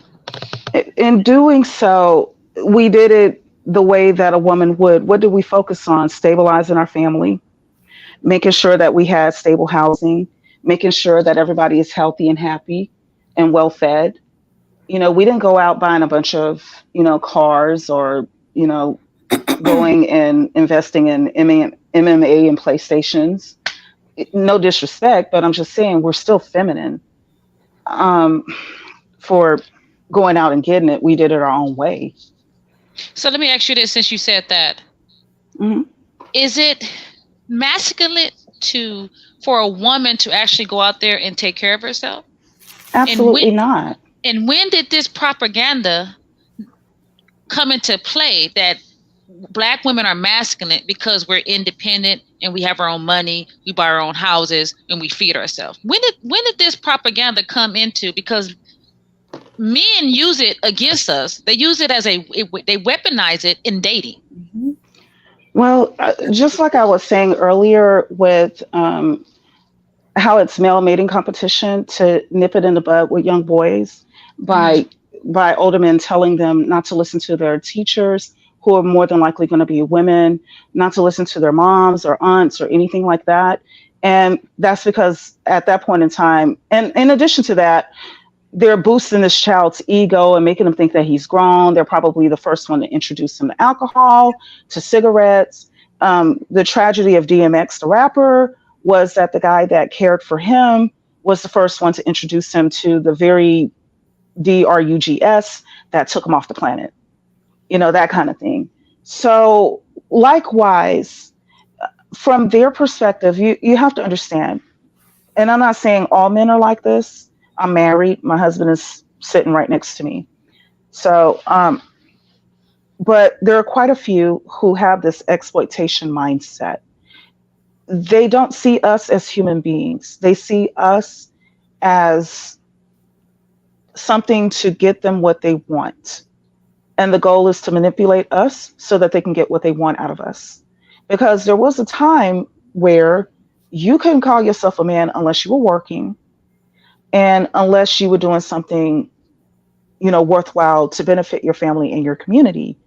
My grandfather, may he rest in peace, he paid the bills in the household. My great grandfather, at that, he was born in 1923, paid all the bills. The man had a stroke later in life, and he lived with like crisscross handicap. What I mean by that, his right hand was paralyzed and his left leg was paralyzed, and it took him 30 minutes to walk from one place to another. You know, whereas for me, somebody who's fully able-bodied, it would probably take me about 2 minutes to do what he had to do in 30 minutes. And he still did what he needed to do to keep things together. So when they're saying that women, especially Black women, are being masculine because we're taking care of ourselves and we're just being adults, it's just a way to get us to lower our standards to make it easier for them to invade us and to gain access to our resources. Women, what you need to understand, if you do not know it already, you can go ahead and look it up on NerdWallet or any other site. Look up uncompensated or salary.com, uncompensated labor. If you look it up on salary.com, it'll tell you that the average woman in the United States does $175,000 worth of uncompensated labor. Now, when you see that figure, you need to pay attention to the date when it was published, because that was probably maybe about a year or two ago. You got to adjust for inflation. You have to adjust for the issues with the economy from the time of COVID. Okay, so I'm saying as of right now, what's today, June 17th or July 17th, 2024, your labor, even if you're uneducated, you can't read and write, if you have children, and nothing wrong with, being where you are, that's not why I'm saying it. But if you have the average American household that you're running, your uncompensated labor, you're washing dishes, you're doing laundry, you're cooking, you're doing all of this kind of stuff, would be valued at more than $200,000 a year if you were getting paid for it. But the problem is you're doing that labor and you're not getting any benefits from it. You're not getting any retirement. You're not getting anything. And what's worse is that many American women are also working women. So, in addition to working and earning a salary, you're paying taxes into a system that is telling you, oh, even though we're the richest nation on the planet, that we don't have enough to offer you single payer healthcare. Single payer is what people call free healthcare. It's not free, it's taxpayer funded. And, you got to pay college tuition per year to put your children in daycare. Okay. So, what these guys understand that are telling you, oh, you're being masculine for just having your own, they want you and your uncompensated labor to benefit them. And so, if they have to attack your self esteem in order to do it, then that's what they'll do. Because guys that think like that are being abusive, the ones that know better. I know that there are some who jump on the bandwagon and don't know any better. So I want to give that not all that little asterisk for them. But for those that know better, they know exactly what they're doing. And they're just trying to exploit. And that's why I know, based on the numbers, based on looking at it from a macroeconomics perspective and microeconomic too, that's what they're doing. And that's why they say that.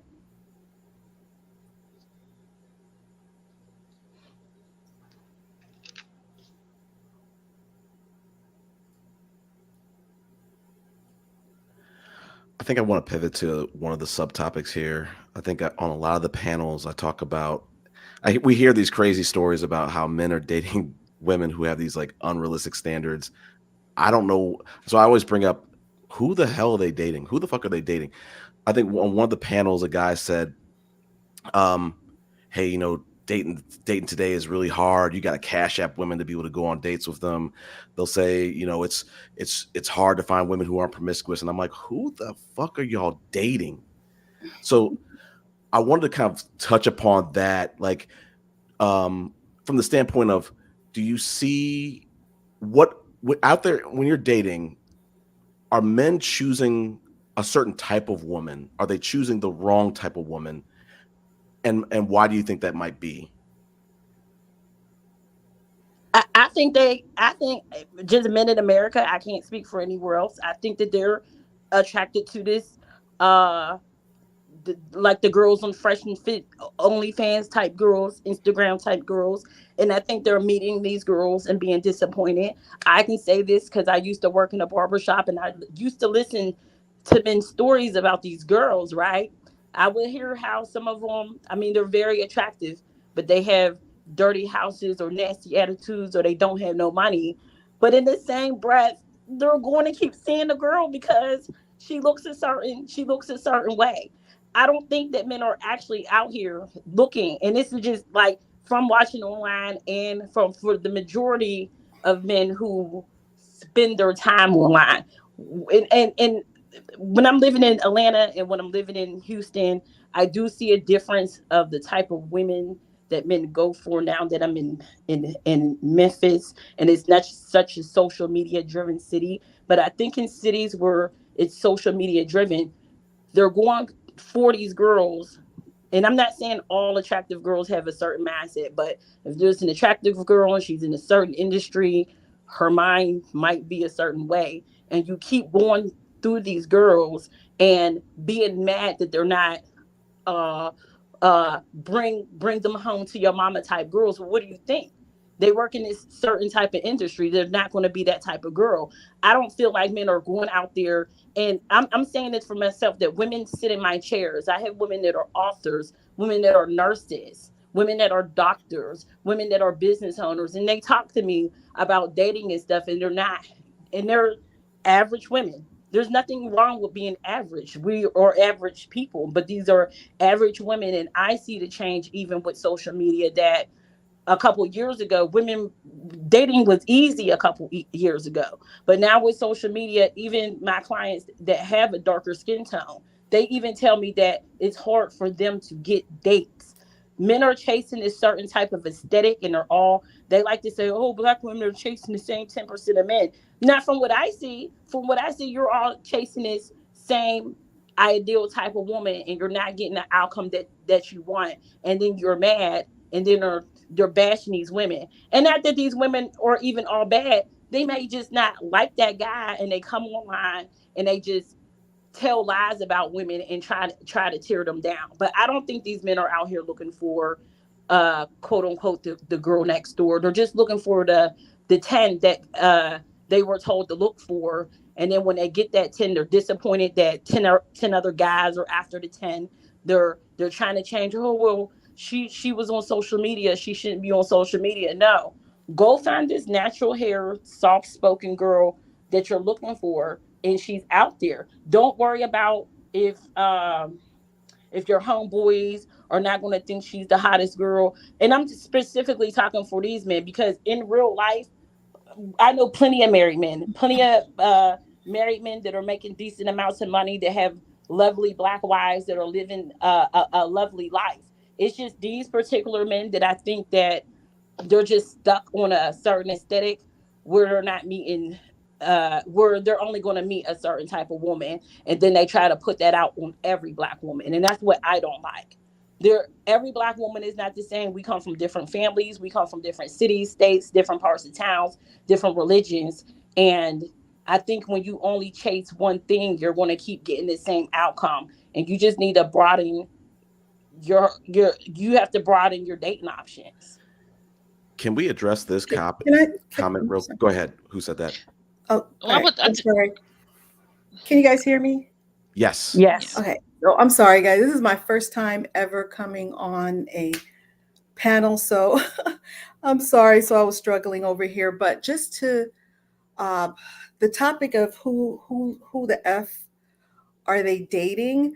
I really don't think they know what they want, but I think they look to other men and what other men's standards are. So they have this rating system where it's unrealistic for them. You have men who, I mean, if we're speaking of the passport bro types, and just I'm gonna throw it out there. You have a guy like a Floyd, who has no job, doesn't groom himself well, but he thinks that he deserves a girl who is what they consider, I guess, like a 10, or the Instagram baddie, or the woman who an NBA or an NFL player would date.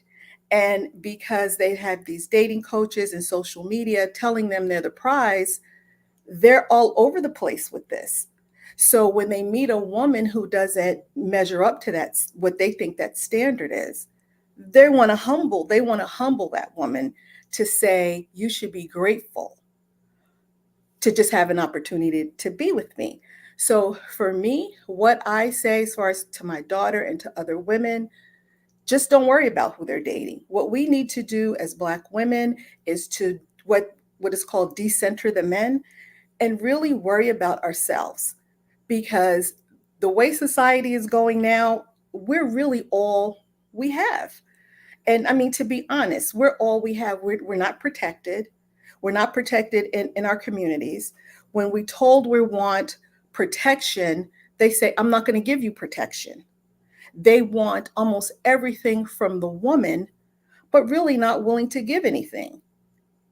And somehow they've been, I mean, it's switched. When I was coming up was a whole different, things were different. Now men really almost are consider themselves to be like sort of like the baddies. They are the prize. So what women are doing, they're just running around trying to measure up to all these standards where we should have the standards.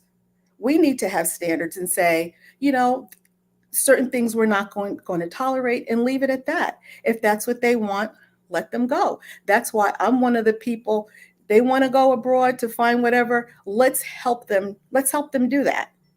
Let's help them do that. But as we see overseas, things are not going as well as they pretend Nope. it's supposed to go. We see men over here, and like it's hilarious to me almost. I mean, they go to one country, they tell you what's going to happen, they get there, they walk around, the girls don't want them, and we clearly see that the girls that they're dealing with are sex workers. And even with the sex workers, those girls have standards and don't want to always be with them. So I feel like it's almost like they're running out of excuses. When I was younger coming up, it was, oh, if you don't do this or do that, the white girls will do it. So then I guess that ran its course, and the white women didn't really want it. And then it was something else. Now it's we'll go overseas. So now it's all the women. all the women in America. And any woman in a country where the women can actually become educated and where the women can make money. Yeah, So, well, modern women. right. So Well, that's why they find that it's such a threat. And it's almost, if you listen to them, because for a long time I just listened and read the chats and listened to what they're saying. And almost everything is opposite of what the entire rest of the world thinks. Education. All of other communities want to educate their daughters, or their children, definitely, but their daughters. But in our community, it's like, no, I don't care about your education. I don't care. I don't care if you own property. I don't care about these things. And what I've taught my daughter was the absolute opposite. Because if you find yourself later on in life in a situation where you are by yourself, you can get married. I mean, I was married, the whole nine, everything seemed like it was going to be forever, right? But if I didn't have an education, if I didn't have a career, I would not have been able to pivot and to give my daughter and I the life that we have now. So if we don't make sure that our daughters can take care of themselves, because that's what they don't, that's why they go to the countries where the women can't, they have no resources. And they want to take advantage of them. And when we bring that up, they think that we're jealous, or we don't want them to go. I want you to go. I mean, I don't know what we could do to get them to go faster. They Because think yeah. we're lying when we say that. We want y'all to go. We're not lying. We want Well, y'all to go. ladies, what if I told I you was that? donating to the GoFundMe. What if yes, I told you absolutely. that these aren't the wrong women for these men? Mhm. The buyer can't be mad at the Agreed. seller. The buyer can't be mad at the seller. It's not like she is false advertising herself. So I have a different mindset. I think it's the right woman for him. Oh, you mean the girls overseas? No, I'm talking about the initial question about the OnlyFans and these men talking about the right woman, Oh or yeah, they oh get a yeah, oh woman. absolutely, I think absolutely. But she's those the are right woman yes, for the man. but she is, but they can't have her because there's so much competition here in America as far as the money, because those girls are online. All the men in the country have access to seeing her pictures, going in her DMs. And so the average guy, which these guys are seem to be quite average, they're not going to be able to compete with those men. Like, they are the women for them, but they can't. That's why they say when they go overseas, they get the bigger bang for their buck, because they do want that girl, but that girl doesn't want them. That girl I doesn't want. They also can't have that girl. I also can add that some of them, and I know I'm gonna go off on a weird angle here, but I think that some of them have a hard time accepting themselves, that maybe they Mhm, are not heterosexual. mhm. So it's kind of like, you know, um, even a male dog will hump your leg, Right. because that's what he does. He's a male dog, but you're dealing with a guy that's not attracted to women, but he feels the need to have to place himself in a situation with women so that he doesn't appear to be a part of the rainbow. Nothing wrong with being a part of the rainbow. I'm not bashing it. I'm just saying some guys are uncomfortable with who they are. And so I feel that some of them, not every single last one of them, but some of them are using going overseas as a way to disguise what they're really going over there to do. So Yeah. it's like they're That's, doing their dirt where it don't hurt. yeah. Well, the reason why I said what I said is because these men have bad character. Bad Mhm. character in men don't deserve good women. So this is why I said they deserve the women that they're getting. They deserve getting hurt. They deserve getting lied to. They deserve getting finessed. The thing with me with these men, we can believe they deserve that, but a lot of these men, if you watch them, they can become very violent. They are very angry. Then that's another reason I think it's better for them to be away and to get maybe have a better chance to get what they want, because their anger on the streets, we are the ones. I mean, I remove myself from the community, quote unquote. But my fear is for women who live in those communities with children, that, the so-called, the inner cities. And you have these men roaming around who are angry, who are mad, and they're coming across young girls, young women, and they're violent. They, if they have that hatred, if you watch some of these streams and you see some of these men, the way they talk about Black women, it's very scary. Like, I would not want to come.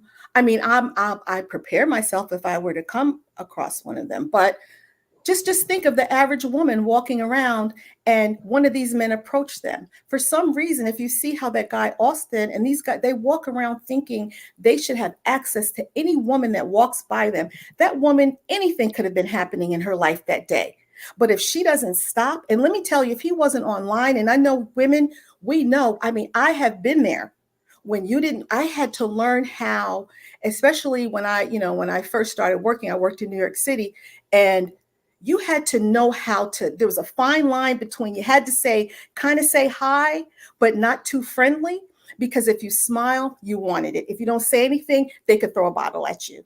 So those men are very scary. That's why I'm thinking, if they Yeah, you need gotta to have go de-escalation find something skills. better, then go, because we are the ones, Black women are the ones that have to, who bear the brunt of their anger, their disappointment. So that was my worry for my daughter. So I made sure she had an education, and she continues to have an, continue on through law school so she can take care of herself. I've, given her a life where she's traveled abroad many times to show her different ways to live, that you don't have to live this way. And you don't have to accept someone just because he's the same color as you. Because I think that's the other thing, is Black women, we date down, and they're the narratives that they make it seem like, oh, if he's not 6 feet, all these six figures. Are you kidding me?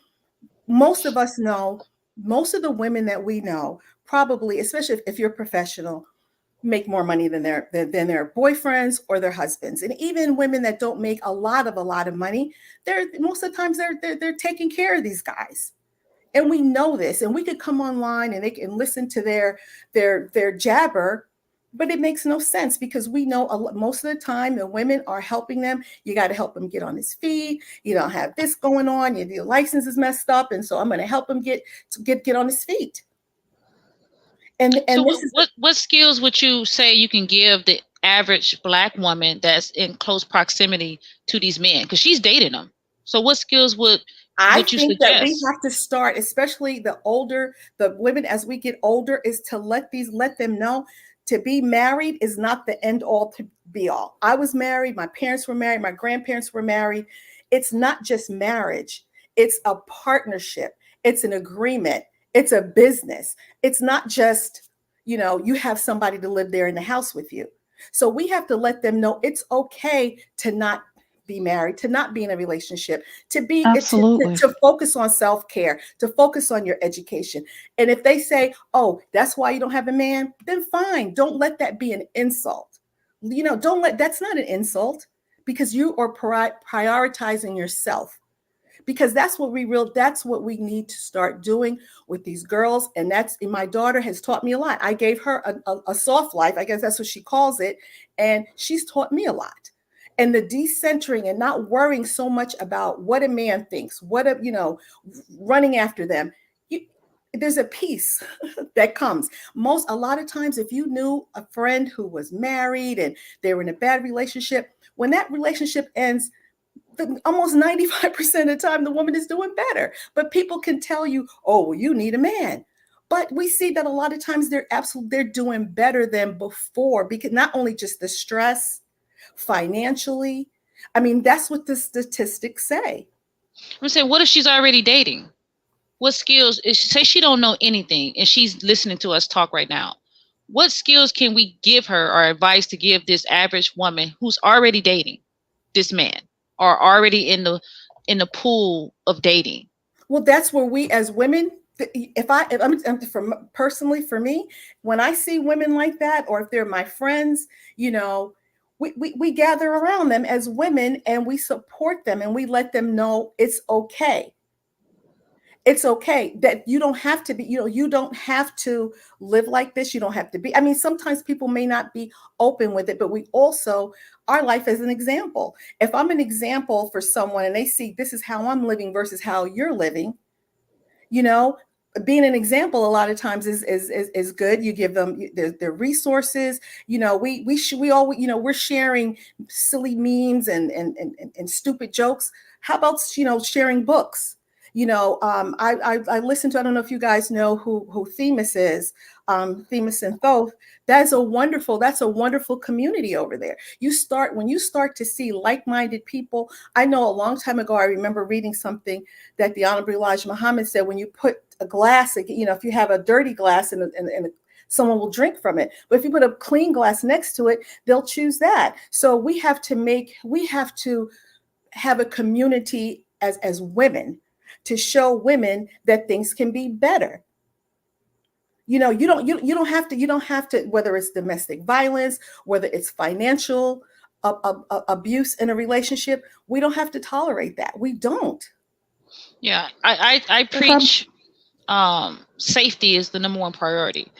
Oh, another thing, yes, absolutely. Access. Absolutely. Limit the access he has to you. He's Yes, not your absolutely. husband. He shouldn't have a key to your home. No, you know what you said. You know, and another thing, I don't know how some women may feel about this, but taking care of yourself as far as safety, have something. You know, like I learned how to. Yes. I you know, even when I was up, you know, in the north before, because I work remote and I bought a house in another part of the country, you can get I don't know if you can say certain things on the panel, but a pew pew. We know what spell you it. mean. A pew pew. GUN. Go to the range. Learn how to protect yourself. Let All them know. day. I mean, if you have stun, you know, you could get a little buzzer, a little stun gun. Have something on you. No, you need some Learn lead. how to protect yourself and don't be afraid. Go to the range. Learn how to use it. And know that we are one of like the number one. I just got something a couple of weeks ago, and I was shocked at how many sisters were in there. Okay. Mm-hmm. Someone in the chat said, "Are we dating the hood?" No, we're giving our take and giving advice to the woman who's actually in the hood. I'm not in the hood. I didn't moved out. I'm not over there either. So we're trying to save the woman that's in the hood. What skills can we give her when she's dating in the hood? It's not even just her. It's that you have to watch. It's the mindset and the culture that also, you know, it's the so-called educated lanes. It's our culture that's gone back. You know, I was thinking the other day, in the I guess it was like in the late 90s or whatever. Remember when they had the really violent rock music where it was like almost like satanic? Yes. Remember, and what happened is gone. You know what? Those people, they realized that was really ruining their children. And I remember they used to play it backwards and they were, you know, deleting the whole family. So then you don't even hear that anymore. You don't hear it. You sure don't. You don't hear that. Because no. as a group, they decided, you know, but the thing is, you know, it has to be a group effort. People have to say, but I think I was listening before and I was trying to come in. We have been taught not to shame Black men, not to make Black men feel bad. And we have to get out of that mindset. That culture of the pimp culture, the hip hop, the degeneracy. And then now they have the audacity to talk about these young girls like the Sexy Reds or whatever, the girls that what about the Black women have been called bees and hoes for decades now, for decades. And no one, you know, I support Sexy Red. No, but I support Sukiana. Right. You want to know why? Part of the culture to where now it's not just, because at one point it was just the hood. It was just the hood guys that were like that. Now it's all over. It's everywhere. It's everywhere. So it's not just the girls and, you know, the people who are in the hood. That to me, you know, I think I forgot who said this about how hard it is to vet these men, because even the military can't, you know, the military can't even vet them. It can seem like a nice guy, and the next thing you know, you come home and he's, you know, he's gone crazy. I'm I'm sorry. sorry. Can I address DKT's comment? He says when black men state their preferences for not dating single mothers or women who are fat is being bashing black women. When black women voice her preferences, it's called having standards. Now, if you listen to these women up here, uh, the standards that they were having for men, Somebody got some background. the standards that they were having for men, it's like uh we're looking for men that are caring. We're looking for men who love themselves. Those are the standards that we have. When Right. black men talk about standards, it's considered bashing because we know that that's what you're doing. No, we don't have to walk around and say, "Oh, we don't want no fat man," or "We don't want no man that has a bunch of kids." We don't have to voice that because as individuals, we're women. We know we all like something different, but in general, we want men that's respectful. That's not Right. bashing a man because we're No, we asking for men to exactly. be respectful. We never even brought up physical characteristics. Not one. Well, I'm gonna We were break it up. talking. I don't want no fat man. No, but what I'm saying is that we were But we talking saying about cyber as a we were whole. talking about people with violent tendencies, people who would take advantage of you financially. Not only financially, let me tell you, once I got divorced, I never, ever, ever had a man in my house around my daughter, ever. The only, I mean, ever, because that was something that terrified me, because I would see and hear stories, and I mean, you don't know who you're meeting. So we have to, and I think for so many years people were like, oh, you should go out and do this, and we have to prioritize. If you're going to have children, we need to really prioritize that and say, we are going to make sure that the next generation, and I wrote this in the chat one time when I was doing my undergrad, and it was a African American history class, and this is something I never forgot.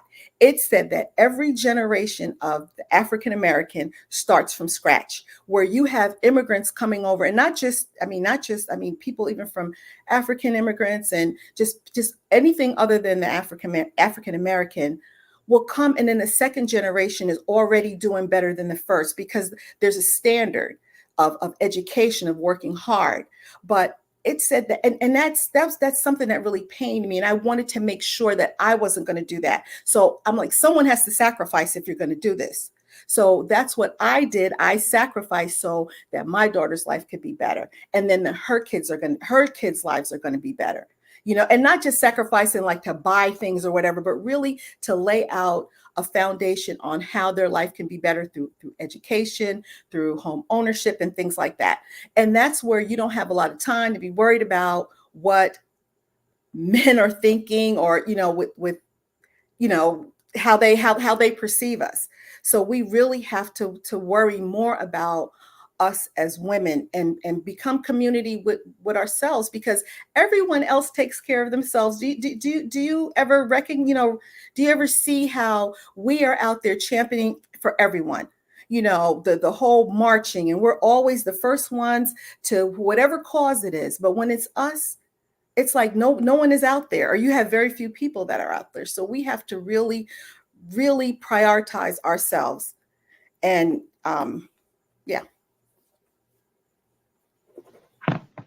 Okay, so DKT, and I need y'all men to understand this. You're perfectly allowed to have standards, but the standards that y'all like to talk about so big on these social media forums, there are standards just so you can shame women. You're hearing these women talk about be around a man that you don't have to fear.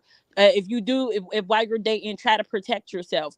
We are not saying anything to degrade men or discouragement. We're trying to look out for each other. The things that y'all do when y'all get up on these platforms and when y'all go on these pop the balloon shows, your main focus is to, just like Cyber just said, she don't want no fat man.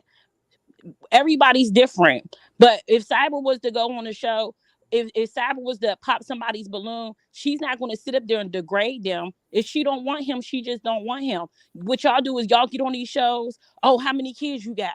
Oh, since you got this many kids, you don't deserve that. We're not doing that. We're very much more mature than that. We want somebody that's respectable, who's going to love us, who is going to be a companion. Those aren't the type of standards that you're looking for. And I don't even think that y'all have any standards but that. You're never looking for a loving woman, a caring woman, depending if you're religious or not, a God-fearing woman. Y'all never talk about these things as a group of people, and that's why y'all are being left behind. This is why women are getting ahead of you, because the conversation that you're hearing here is it would move the community much more forward if men had these conversations. All men, and I see you in the chat talking about weave, talking about nails. Yo, we're not talking about no physical attributes of men at all. We're talking about the mentality. The mentality of the community is what's going to move us forward. The love and care that men are going to put into their children, to their sons, is going to help move the community forward. We're not sitting the way that y'all think is very low vibrational, and it's the conversation about hair and nails been going on for years. Women are going to wear hair. Women are going to wear nails. Just like Cyber ain't got to pick no fat man. If you don't want no girl that wear hair or nails, you ain't got to pick one. But But Femi, give But them the but Femi, stats though. Femi, Black but you men know what? obesity, and black women are neck to neck. America is fat. So what is he talking? What are they talking about? But but you that's know But why what, I they're Femi? said getting man weaves. But you know what, Femi? Exactly. But Obesity also, and but so. also, So guys, you know what? th- But you know what? They're lying, because when you see uh-huh. the pictures of those girls in those countries, and like I said, and someone put in the chat, "Oh, you're acting like there aren't like women who are educated and have careers in other countries." No, because we don't see you guys with them. We see you with girls who have the long nails, and even in Thailand, they have the braids. They have the lashes. They have the very same things that they try to say they don't like about black women. The women over there have them, and not only that, they have like they're single moms with multiple babies, so they're lying. They're just lying to they when they want to humble us, they want to make us feel bad, and because they don't want us. That's why I feel like they should go over there and do whatever you have to do, and just leave us alone. And that's the only thing I think, besides maybe two or three TikTokers, I have not seen or heard of any black women that say, "We don't want you guys to leave. Please stay here and be with us." It's like, go, but Girl, just go it's and some leave us propaganda out of out it. there, girl. It's some Leave it's us some leave just, propaganda out just there. but just leave us out of it. But no, and I think it's also them always, it's almost like there's an excuse for everything. It was the it was the white man, then it was the white woman, now it's us. It's just everybody. But black women, with all that we've had to deal with, we've put our heads down. We're educating ourselves. We're educating our children. We're buying homes. We're doing better. And it's like a jealousy. If they wanted a community that bad, they would have had it by now. If they Mhm, want to have a Lamborghini, they figure out how to get it. If they want a Rolls, mhm. if they wanted a community that bad, they would have figured out what it took to put it together. The fact is, from my perspective, based on the economics and based on the history, a lot of them don't want it. Mm-mm. But what they actually want is when things don't work out in other communities that they try to male divest into, they want a cheap booty to come back They to. want to fall back. You're exactly, I'm absolutely. not a cheap booty, baby. I'm expensive, Mhm. very expensive. Hey, Yep. you guys, I'm gonna have to drop down in a second. I feel like it's a wonderful conversation. I want to say that I'm looking forward to the conversation that Chris will have with the men. I want to see how different the conversation is. But the last thing that I want to say, and I think that it was great that Cyber said, "What are we teaching these women now?" These Mm-hmm. men are realizing that they have gone overseas, and this is just my prediction. These men are realizing that they have gone overseas, and these women do not want them. There's going to be a point in time where they are reverting back to us, and we need to have our standards up. They're not going Yep. to like it. They're not going to like it, and they're going to fight, and they're going to kick, and they're going to want to go 50-50, and they're going to Facts. want us No to do way. all this. Be Nope. prepared for that, because Mm-hmm. I'm listening to their conversations on different channels, different Mm-hmm. Passport Bros channels that are saying these other women don't want us. Only a niche percent of women want us, and they are the lower class of women. They are Mm-hmm. actually speaking this themselves. And the guys, it's something with black men. They just hate truth. They hate Mhm. truth because they're even lashing out on these passport bros that are telling them this. But eventually they're going to revert back to us. Just be prepared for that. Just be prepared and don't show them no mercy, because for years and years Nope. we had to hear how horrible we were. We were Right. so horrible, and these Thai women and these Japanese women, all these women were so much better. Now you circle back around and they don't want you. You know why they don't? Well, they might not want you just because, people generally like to be with their own people, but they don't want you because it's of who you are. And you're not going to circle around the world and not work on yourself and then find your way back into our homes. You're Right. not going to do that. So Right. that's all I They've want to already say. acted like that before, Mhm. historically speaking. I was a part of the natural hair movement. I played like a mid level. I got videos on my channel describing that. And they did that very behavior when women started going natural and basically saying, you know what? Okay, it's okay that you don't like me with my hair natural. We don't have to be together. That's when they came with the I want my woman natural. I want a thick, dark skinned woman and all that other kind of stuff. They circled back. So what you're describing is going to happen again. And you're right. Keep your standards high and don't fall for it. Mhm. Yes, and definitely the younger women. I think because of social media, a lot of the younger women who are my daughter's age, they do get it. They get it. I mean, it may not be all of them, and it's up to us to really to educate and support them through, even making sure that their mental health is okay, the self care, the education, all of that. We have to make sure that this next generation doesn't go through. And I think a lot of these girls have seen, because when my daughter first went to college, she went to HBCU, so she would share like I think it was like an Instagram account, and I started to really see what a lot of these young girls had gone through in these homes where the mom may have had different men coming and going, and a lot of these girls they're not interested in this lifestyle. They don't want that for themselves. They want better. So we as women, instead of saying, even if you're a married woman, not to tell these young girls it's okay if you're not married, to not make it seem like if they're not, or if they don't want to have children, that there's something wrong with them. Because if that's the path that they choose, then we need to support them. And also to make them know that there are other options outside of Black men, that they don't, because the more they will tell you, oh, nobody else wants you. But they're not let the other men tell you that. The other men aren't telling you that. They're telling you that.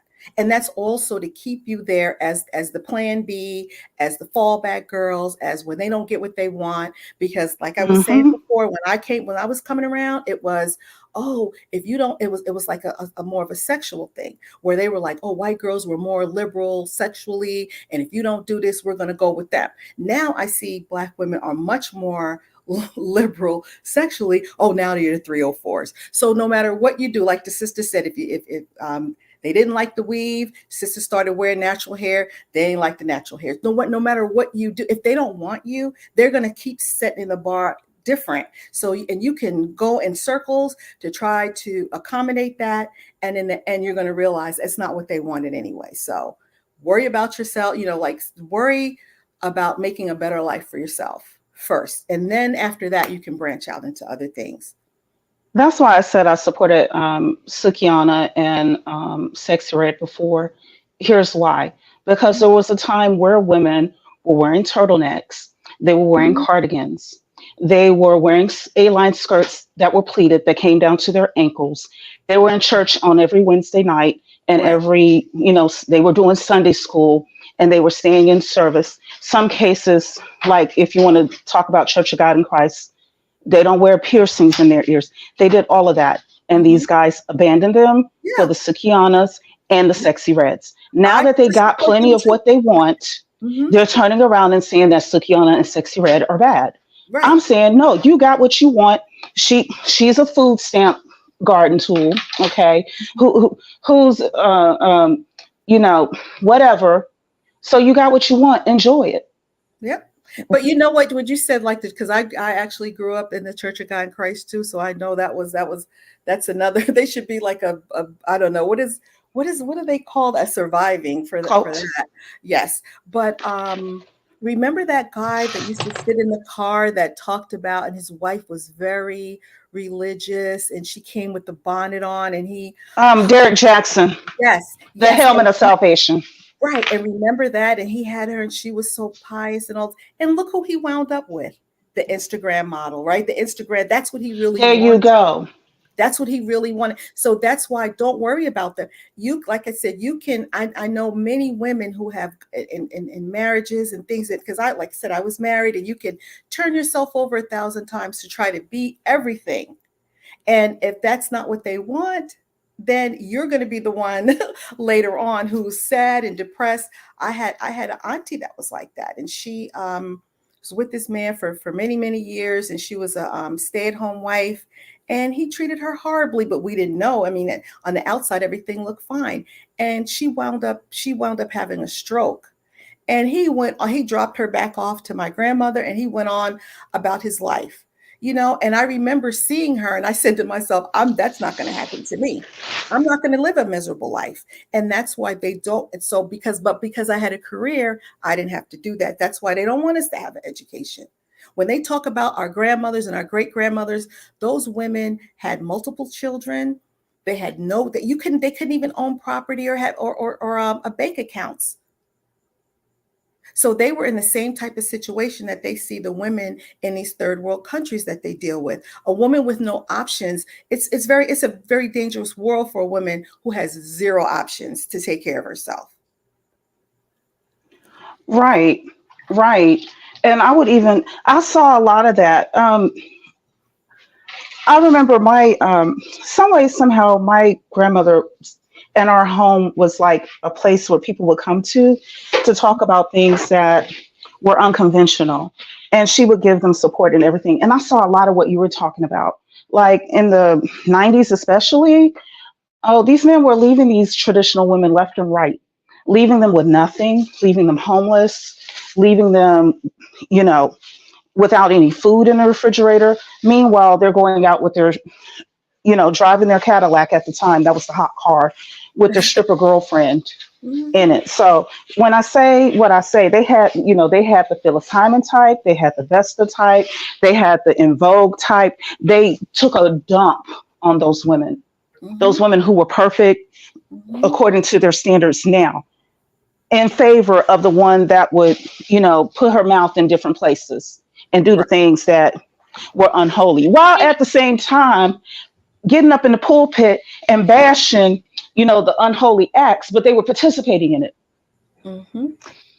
Hmm. The young lady, I think Angel just said something about the impoverished women overseas. They don't Mm-hmm. have any options. So a woman that don't have options, she conforms to the desire of the man. Mm-hmm. Can we put that same stipulation on black women? Because black men say we don't have options, right? We never had options.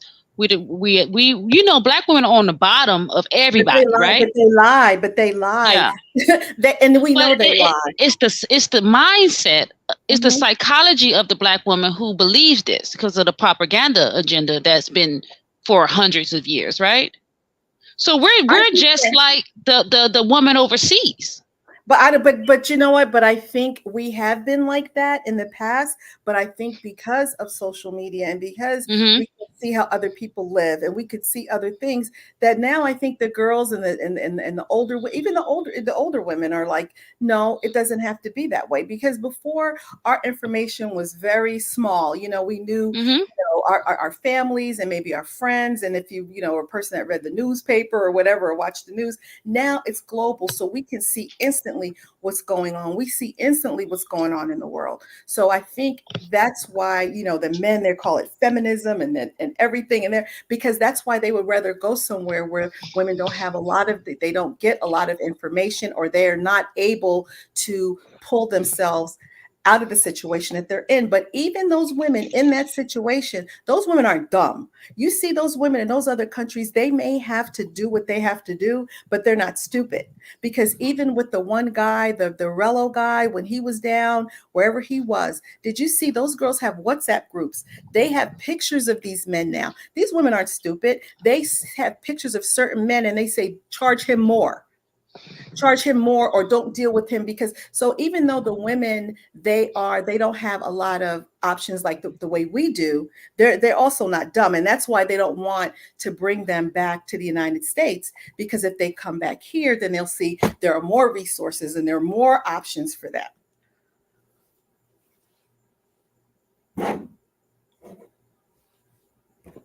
I'm sorry. I wanted to make a I'm sorry. I'm sorry. make a quick pivot real quick. Mm-hmm. I wanted to ask y'all, I think within the manosphere, they kind of try to preach to men, I think just misogyny, period. They try to preach to men that like the pinnacle of man is the tradcon man, is the alpha man. So a lot of men are, looking to Andrew Tate and trying to aspire to be the alpha man, in personality and stature and money. I want y'all to speak about alpha men, simps, men in general. Are women, no judgment, because some women do want the alpha man. I wanted y'all to just explain, are the majority of majority of women, are they desiring an alpha man or not, or what are they desiring? Let me say, for alpha man, let's define what an alpha man is. I think that Black men sort of think an alpha man is a guy who is maybe tall, big, or loud. They think that's being an alpha male. To me, I work on Wall Street. The men who I feel are alpha males are sometimes these small little white men who have so much power. To me, that's an alpha male, where they have power to decide how the markets are run and what kind of money we all make. But we think alpha is just somebody that's loud or, has a lot of street game, whatever. You know what I mean? So that's why I think we're messed up when we think that an alpha male is just someone who is maybe just someone who is big and loud. I don't think, because I think. And another thing, women can be alphas as well. It's all throughout the animal kingdom. Right. But I mean, I think that's what we just kind of think that an alpha male is. If you see a guy that's like brute strength, aggressiveness, physicality, just arrogant, and I've met some alpha men that are quiet, but they have a lot of power. So alpha men have influence.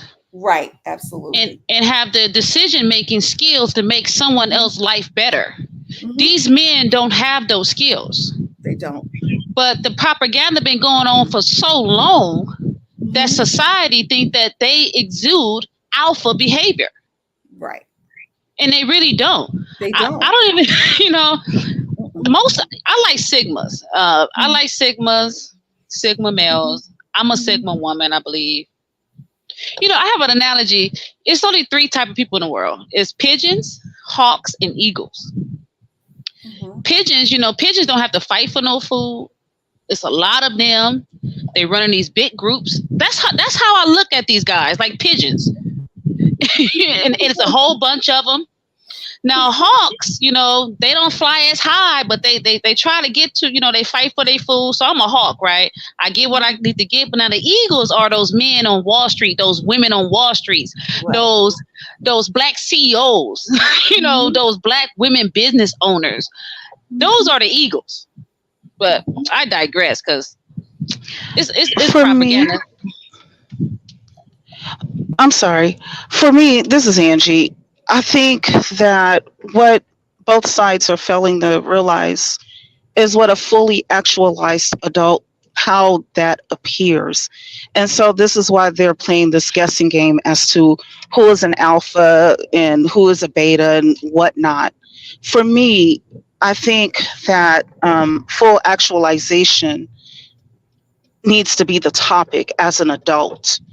And it looks different for women than it does for men. For instance, the ancients, oftentimes when you look at their male figures, they have the sun in the background of their head. What does that mean? It's like a forewarning that masculine energy can cause a lot of damage if you're not careful. So you have to be like shade. You have to shade some of that. If you look at pictures of Apollo, if you look at pictures of Krishna, if you look at pictures of Jesus and other similar figures, you'll see this commonality. Haru, I think, out of ancient Egypt, and so on and so forth. So how to manage that energy properly, it's not about being alpha or, Yeah. putting on a costume. It's Mhm. about fully actualizing yourself, and that involves a lot of internal work. Mm-hmm. Mhm. Yeah, No, I I agree. mean we know that is so profound what you said. If we're going to use these characteristics, then we have to identify them, right? This guy Grimm is saying, oh, if we are put in a jungle with men are inherently violent. Men have destroyed the earth. Mhm. So why would you even compare what I said to put me in the jungle with men?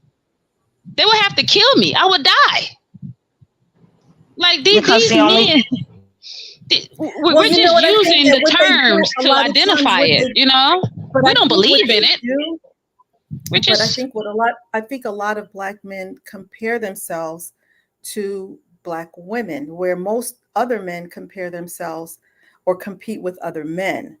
They don't compare themselves to they don't compete with their own woman. It's like we are we're competing. They put us on the same level as them, and it's always that kind of well, if something happens. Or I remember reading in one of the posts one day, one of the comments, this one black guy said something about, well, as soon as the white man lets or gets off of us or whatever, we're gonna handle you then. So it's like, so you're admitting that someone else is standing in the place, like they're stopping you, because it's always those other men are always stopping them from doing, whatever it is that they want to, whatever it is that they want to do. But the fact that they always go to this violent kind of way mm-hmm. to compare, that's why I said, let me tell you, where I live, it is, I was just had the opportunity, because I work remote, and because I could keep my money from New York. Where I live, it's very nice here. It's very quiet, and it's so interesting because the next town over is there's some stuff going on over there, but over here, like these, it's almost like they know they can't come over here and do that. So so they know that they can turn off their, if they want to be good or bad, they know that they can turn it off and on. But it's like Mm-hmm. they don't want to do, like, it's and I remember telling someone that, you could have a community of white men, and two white men can have a gun and say, I'm sorry, a weapon, and say, we're not going to allow you to come over here, and they won't. But how is it that the whole community of in the inner city, there's no one to protect. There's no one to protect. And I think the majority of these men, they're afraid of them. They're just like, we're afraid of those type of guys. They're afraid of them too. So instead of saying, we need to get together as men and do something better, it's easier just to blame it on the women. Yes. I I just know want that we're talking about. No, go ahead. Go ahead. I'll just quickly say, then I'll jump off because it's getting a bit late where I am. There's just one comment that I saw way up. It was by X, the unknown variable, and he said, "A house ain't stable without a man." I'm just going to bring it back to the basics, because this is one of the main issues with the situations that we're in now. He said, "A house ain't stable without a man." Yeah, a lot of these men are finding it difficult even to be in a house, stay in a house, all that comes with it. So when a man says a house ain't stable without a man, and that's the foundation of everything that he's going to create, and he cannot be a responsible, accountable person who can be in a household to keep it stable. This is why women have had to do what they've done, by themselves, to create what they have done by themselves. So to say that a house ain't stable without a man, the amount of trauma that has been created in a house with men Mm. in a lot of homes is Mhm. just absolutely out of this world. So these are some of the topics that I hope men in the future, on future panels, and I'd like to join a mixed panel as well, where hopefully we can look at some of these issues, some of these comments a bit deeper, because it's all right saying this and that is okay without a man, but the men are not addressing these issues to make things stable, to make things safe. So I'll just end by saying thank you, Chris and Zed, for this opportunity. I've really enjoyed it. But I'll be winding down now because it's late here. But thank you for a great stream. Thank you so much. Thank you. Take care. Thanks for being on the panel. Take it easy. I wanted to address one more comment and then maybe skip the next section and go to the final. Let's see, I want to paraphrase what this guy is saying, but it's kind of like what you hear a lot of manospheric men talk about is like, we want women who need us. And the women who have education and have a lot of money, they apparently to the manospheric men, they give off energy like they don't need men. Can y'all talk about this? Sure. You mean the comment on the screen? Yes. When a man makes money. But most of the time, a lot of times when these men make money, is that really what they say? Can have a wife and kids, or are they just going out and facts? And they're just going out and doing whatever and having whatever. I mean, come on. Let's be honest. They weaponize everything positive. Yes. Yes. And they exude everything negative. They weaponize everything. Wow. I want to step outside of the manosphere for a second, because there are men that are confused right now, young men especially, that are not manosphere leaning. And what I want to speak to is that we have to remember that a lot of people were invaded, and some of the cultures and religions were brought to them as a form of invasion. And through mimicking them, this is why they are where they are, because these cultures didn't take into account who men and women naturally are. They just made us into commodities, and everybody has to fall in line with a certain type of way or be punished. So one generation after the other, after the other, after the other. So now what happens when the punishment is no longer happening? That's where they are right now. So I'm in a loud area. I'm going to mute. And I think, you know what, one other thing, this is when I was trying to come on, and we were talking about how the children were being raised. And I know I've heard this many times where they say that the mothers kind of baby the sons and raise the daughters. I don't know if you guys have ever heard that. And so I think so it's like you sort of, you start making excuses when they're younger, when they're with their behavior, and as they get older. So then they're always looking for someone almost to say, like, okay, let me give you a better analogy. Like someone like Austin Holloman, the passport broker, he's 25. So they say he's just a kid. But if you pair that with a 25-year-old Black young lady, what do they say? She's hit the wall. She's old. She's a has-been. So they still, it's sort of like they baby these men almost all the way through their lives. And it's like, it's almost like you don't have to be responsible because it's someone else, again, who's, it's like a fault thing. No, but you said that's what you said, 25 is not a kid, man or woman, but that's what you hear that all the time.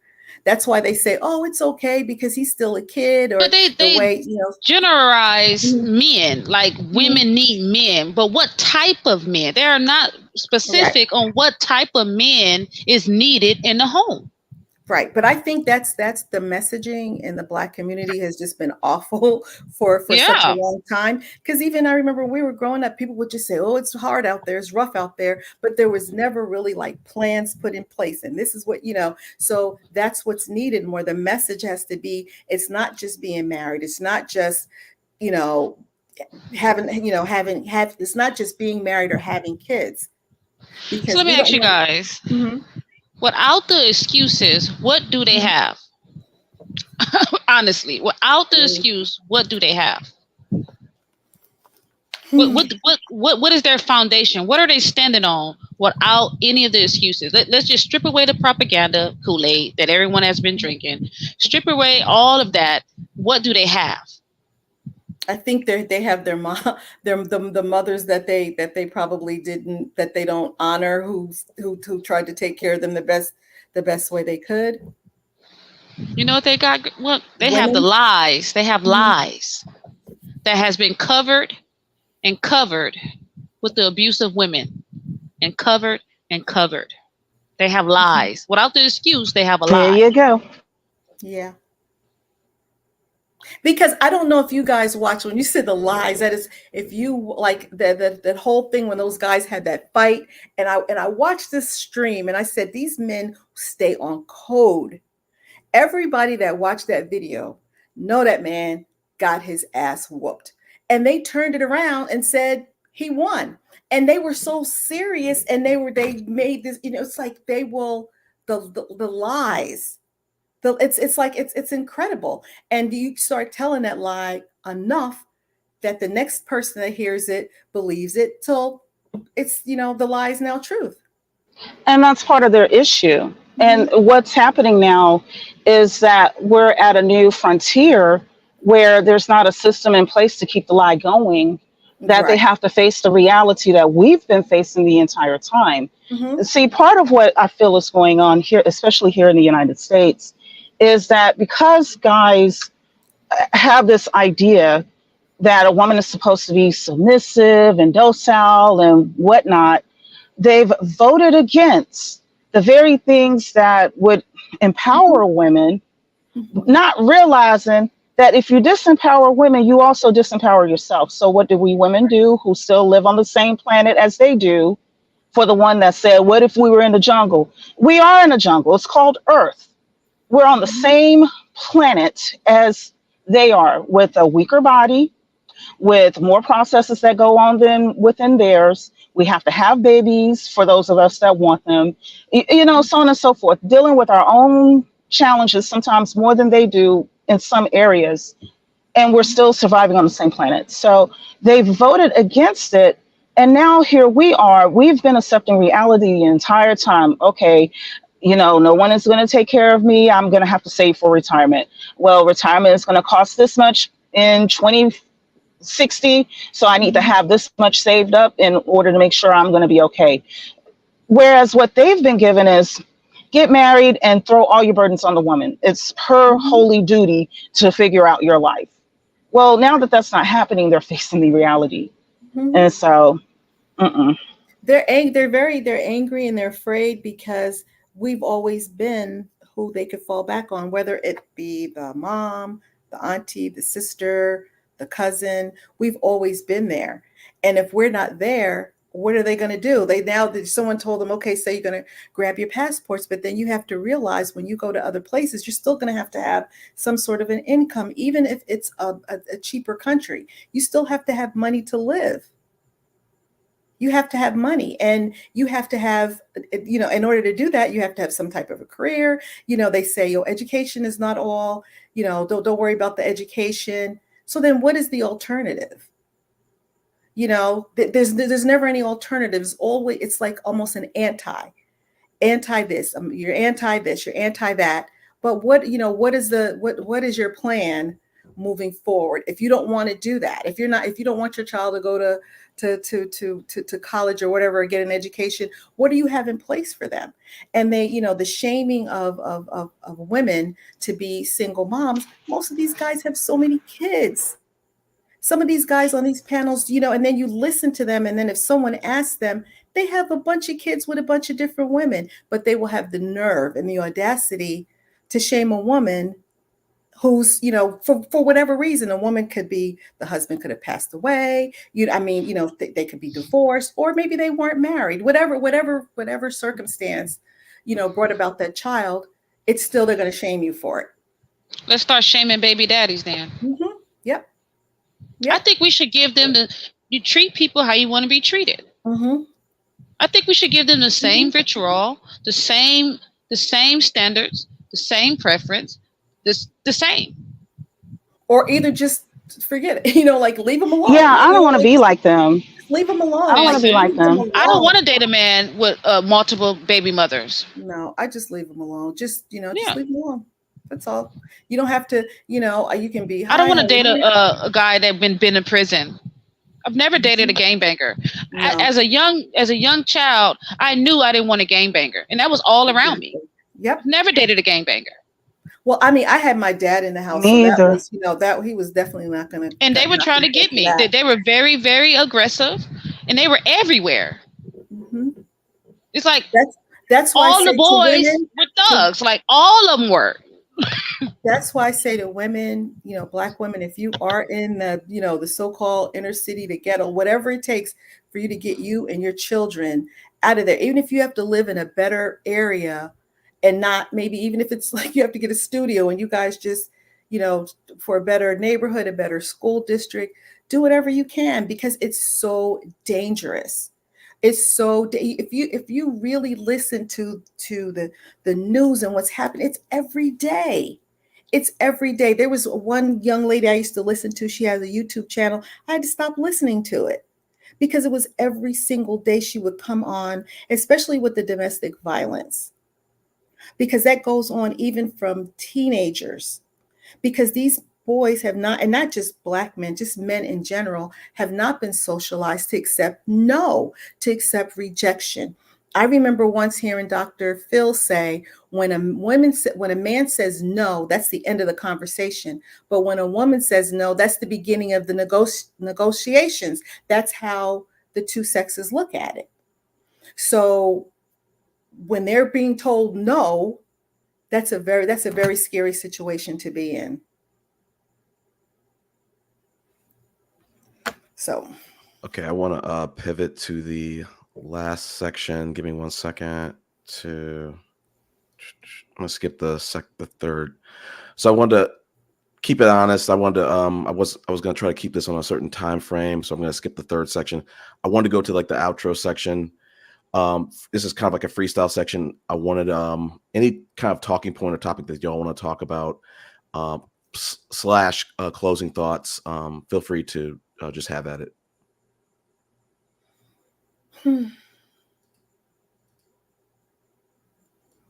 Well, my closing thought is just for us as Black women to remember we need to start worrying about ourselves, our children, to make sure I think the biggest thing, especially if you're single, to just decenter. Don't make a relationship the focus. We really have to begin to love ourselves. And that's from inside out, from what we're eating to what, because even like listening to stuff like this is like, my daughter is so upset that I even am like listen to things in this space. But to read, like, because of social media, a lot of people have stopped reading, like commit to maybe reading one book a month, drinking more water, just making sure you're taking your vitamins, going to the doctor, you're checking on your mental health. It's fine to have a therapist, which I do. And that's something that my daughter does as well, to take that stigma away that going to see someone is bad. But just try to do whatever you have to do to make your life better, more peaceful. I have a very peaceful life now. And it's better to not have to worry about someone else making you feel less than, hurting you, harming you. Focus on yourself. And then if something else, another opportunity comes for you, fine, but open up your options to have a better life. And I think that's what I really want for the younger girls, to not prioritize having children early, getting into a relationship, to travel, to get to see the world, so they can really understand who they are, and that it's not just your hood or your neighbor, of your area, but it's global. And I think that's really what I want to say. That guy said we sound naggy. That's right. Okay. Well, See, that's what I my mean. That's what closing I just Yeah. just let them Was go. that Like, and I think that's another thing when you who's see that? and That hear Hawk men. guy? What's that? What's that But guy? when you hear men say things like that, just tell them, you agree. I agree with them. Like I've never ever disagreed with any of the men in this sector. I agree. I feel like they should go and be happy and leave Black Yeah. women alone. I just wanted to jump in front real quick, because the Masphere and the Passport Bros claim that the Black women they're so sad, they're crying, they're so forlorn that we're traveling. I just want to do a heat check. Have any of y'all shed a tear in the last couple of years over these guys leaving? Never. It's laughter. It's I just laughter. learned about them about 8 months ago. I Yeah, admit it was racial tears of injustice. joy. Mhm. When I was laughing so hard it cramped my stomach, maybe a dry tear came up. So yeah. It's hilarious. It's hilarious, especially when you see their crash outs. When they've said that it's all about us, and I think that's the part that kind of keeps me engaged is is the actual the when the reality hits them. When the reality hits them, it's kind of funny.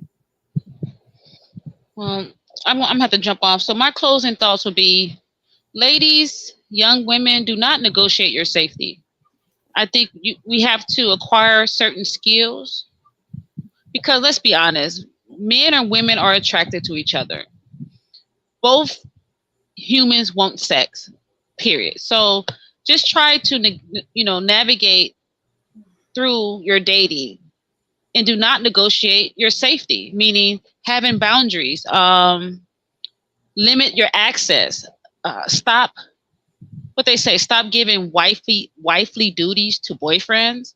Right. I don't believe in. I'm divorced as well. I don't think I would ever live with another man. I've been Mhm. dating the same man now for like 6 years. He doesn't have a key to my house. He comes here. He has to get let in.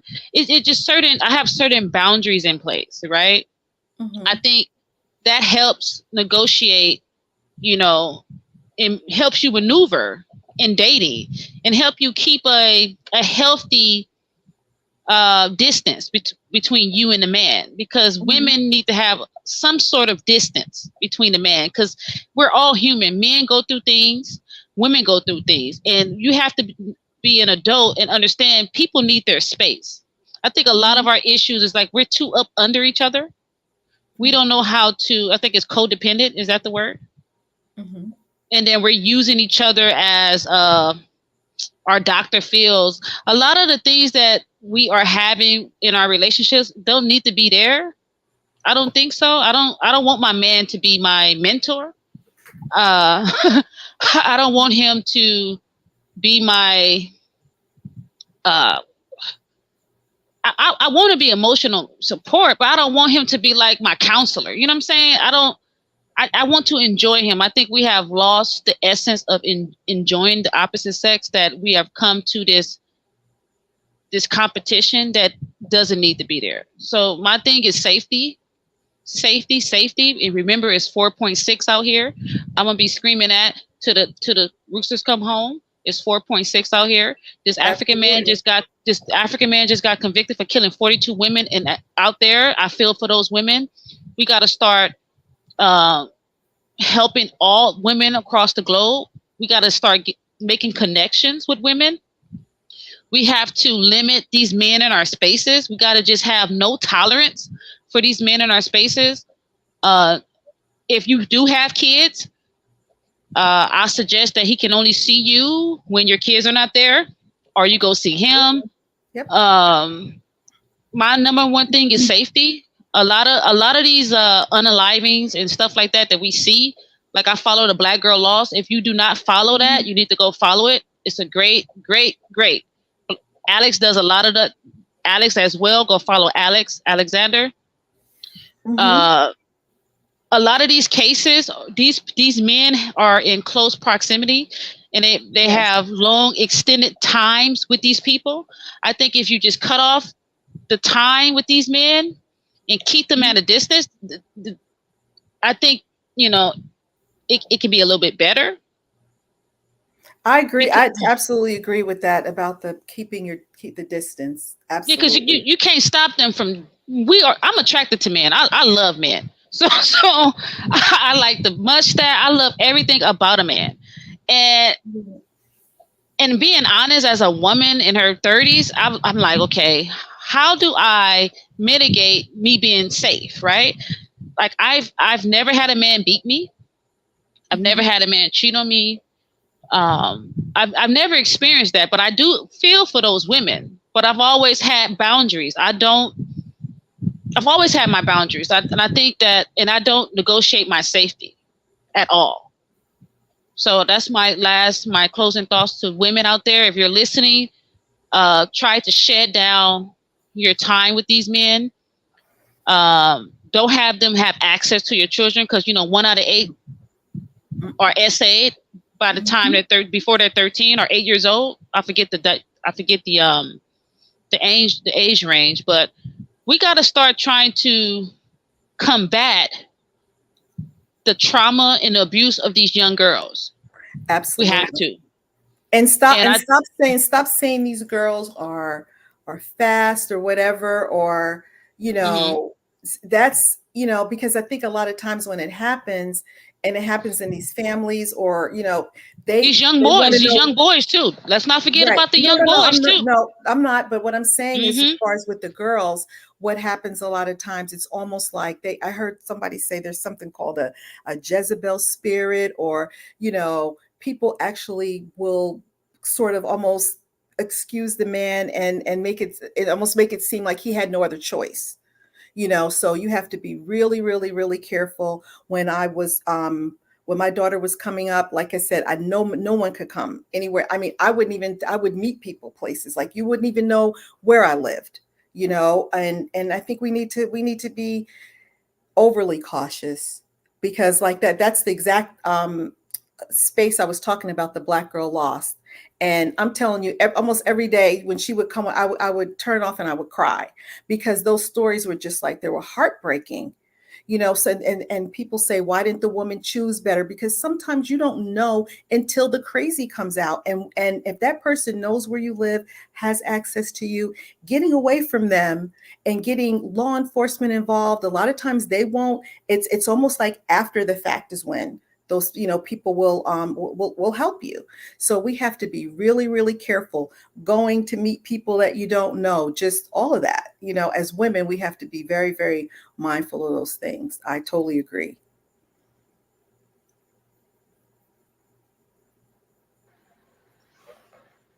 My final thoughts. I'm sorry, were you ladies done? Yeah, I'm done. I was just piggybacking on what she said. We got to give some advice. Black women are out here dealing with black men. Let's just be honest. So we got to try to give them real time skills, real time advice. I'm a realist, so I want to work in real time. I don't want to go back in the 50s. I don't want to go to the future, because I might not be here. You know what I'm saying? So what can we do now? Things like just like we're saying, when you meet someone, you don't have to, you do not have to give them access to you, your body, your home, where where you work. You don't have to do that. Get to know them. Don't make them think that if you're not, giving them action the first day or two, if they want to leave you alone, then fine. That has happened to me many times. If you wanted to move that fast, it's not going to move that fast. So you keep it, just keep it pushing. So that's where you have the standards, expectations, right, and the boundaries. And you don't, when you set those boundaries, leave them that way. And if he doesn't want to try to get to know you or to understand that that's what it is, then they will have to move on to someone else. But there are plenty of things that women can do now today, and I thought, and one of them is just make sure that you don't let people have access to you all the time. You wait. You can be patient. It's not, you don't have to entertain everyone that says hi to you. Every man that says hi I'm to you. talking about even in relationships, like. But I'm gonna digress, and I enjoyed you guys. I will be back soon. I'm off Monday and Tuesday now, so if y'all can make it Monday and Tuesday, it will be great. But we're gonna get it. I want to hear I want to hear her thoughts, and then I'm gonna be quiet. Oh, you ladies, it's been a joy and a pleasure listening to you. And also, thank you, Chris, for having us. One thing that I can say to people, especially our young women, look at yourself like this. As I mentioned earlier, you do $200,000 worth of uncompensated labor within an average household. More if you're educated. And the more educated you are, the more your uncompensated labor is worth. And also, you do more uncompensated labor time than someone who's not. So, what I'm basically saying, as much as they attack the degrees, educated women within their households, running their families, not only are doing uncompensated labor, but they do more of it. And their uncompensated labor is worth more. So, look at yourself like that. You're worth $200,000 even if you don't have a job. And I'm not trying to objectify, but I'm just giving you a perspective to think about it. Now, if you were walking around with a suitcase of $200,000 in it, would you just allow anybody to just walk up to you like that? How would you treat them?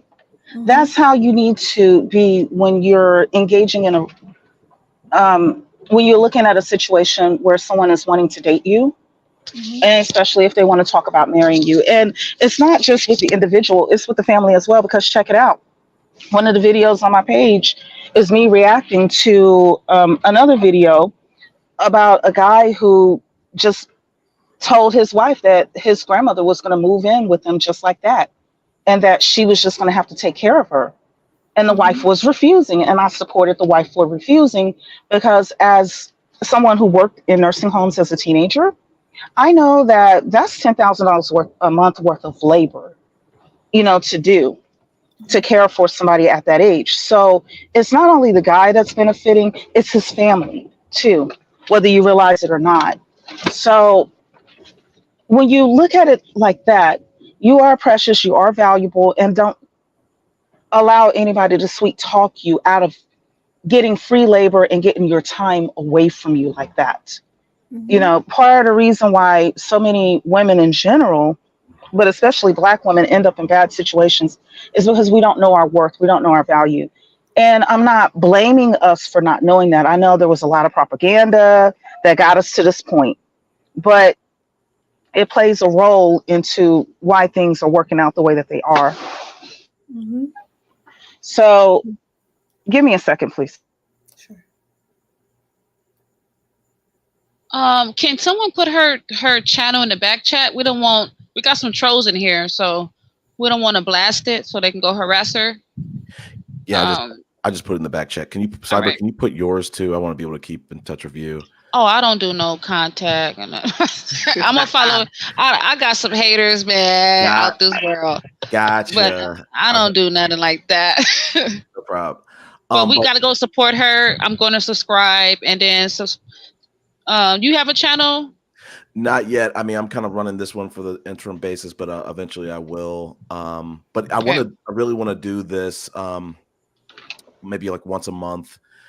So I really appreciate y'all being part of the panel. Can I just say, I wanted to shout I'm back out. and thank you. Well, I can leave my email in the back chat, and then are we done? And then you can send us the topics, and we can do some research, and we can come with some better, because we were just freestyling at this time. Yep. Right. Well, I was for sure. And I kind of got on late. But can I just shout out? I wanted to shout out Zero Tolerance for holding it down in the chat, and OB32. Because I saw OB32 the other day in somebody else's chat with those guys, and he was holding it down. He really was, because sometimes you see people on other channels and you see their chats and they're totally different than they are when they come over here. But OB definitely held it down, and they were on him. But I just wanted to let him know I saw him. And Zero, she's always on it. So thank you. Okay, you don't have no trolls in the back chat, do you? No, it's just us. It's just us. Okay. I will say this. I'm a fair person, so as much as I I spend a lot of time encouraging women because we've been so downtrodden, but I see things with young men too. As a matter of fact, I'm in the middle of working on a project that is going to like give an idea of what masculinity and femininity is pre-colonial, pre all of that stuff, back when it was common for women to rule and men to rule. You know, it wasn't a big deal before invasions. So, and I think it's important to understand that because a lot of people are lost and are given these cartoon versions of what it is to be either a man or a woman. And my goal is not to convert people, it's just to present it and you do with it whatever you want. So that's all I have to say. And thank you so much for having me. No problem. Like I said, I'd love to do another one for August. To Cyber's point, like I really wanted to, optimally, I would have loved to have everybody's email and be able to collaborate on the agenda, but I just kind of did it on my own, just to the best of my ability. You ain't off the hook. You got to give us some closing remarks, sir. Oh, wow. Okay. You're gonna put me on the spot. On all, just give us your closing remarks. Thank you. My closing remarks, one is, I've said on many of these panels, like we need to, I've said, hot take, I don't want to hear what women want from men. To Angie, the ENTJ's point, I feel like a lot of men are spreading a lot of these wolf tickets or male, I think I forget how she calls it, male mating tricks, trying to throw men off the trail. I'm going straight to the source. I want to hear. That's why I'm doing this panel. Is like I want men to hear straight from the source. Thanks for putting me on the spot, Cyber. I'm going to just try to conjure up some stuff. Let me go to some of these other. I think that I'll say this. One hot take is men like to say that there's a gender war going on. I claim bullshit. I think it's men realizing that there's a lot of money to be made in YouTube off the backs of women, specifically Black women, and it's a grift. And these dudes are gonna grift until the wheels fall off. And you can, and I think Femi brought up a great point about how these men, they're going to rebrand at some point. I've said this on another panel too. You can start to see Austin Hallman. He's starting to do that shit.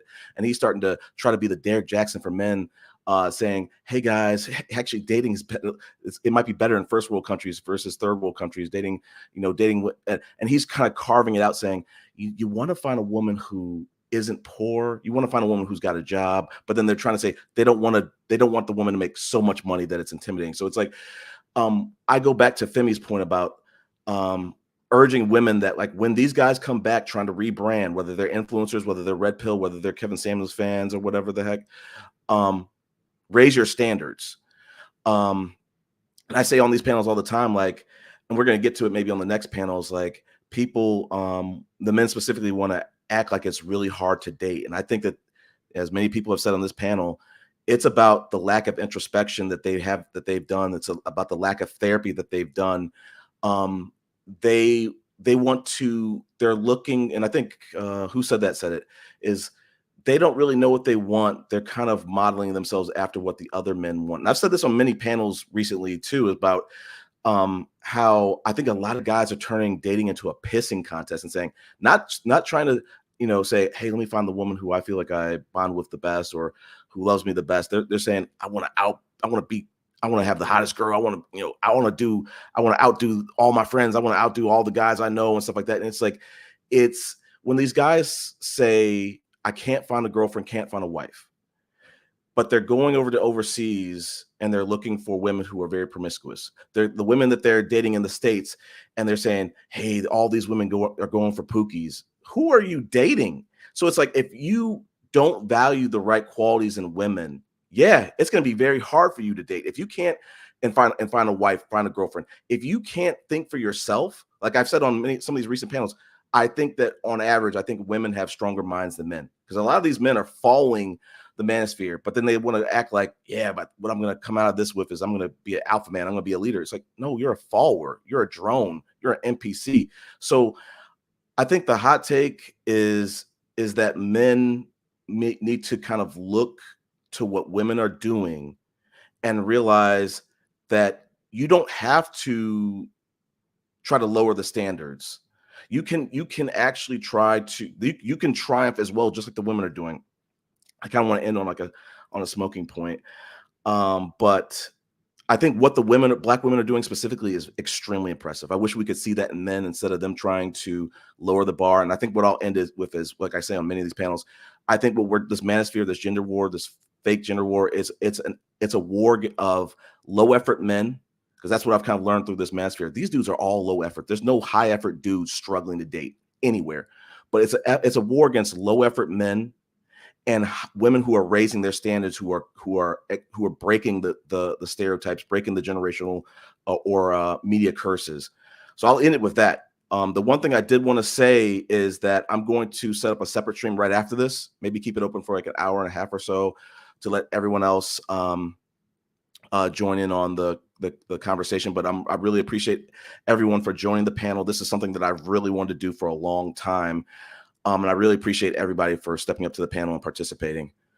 I've left my email in the back chat. I definitely want to stay in touch with everybody so that we can kind of be more collaborative for the next time we have a women's only panel.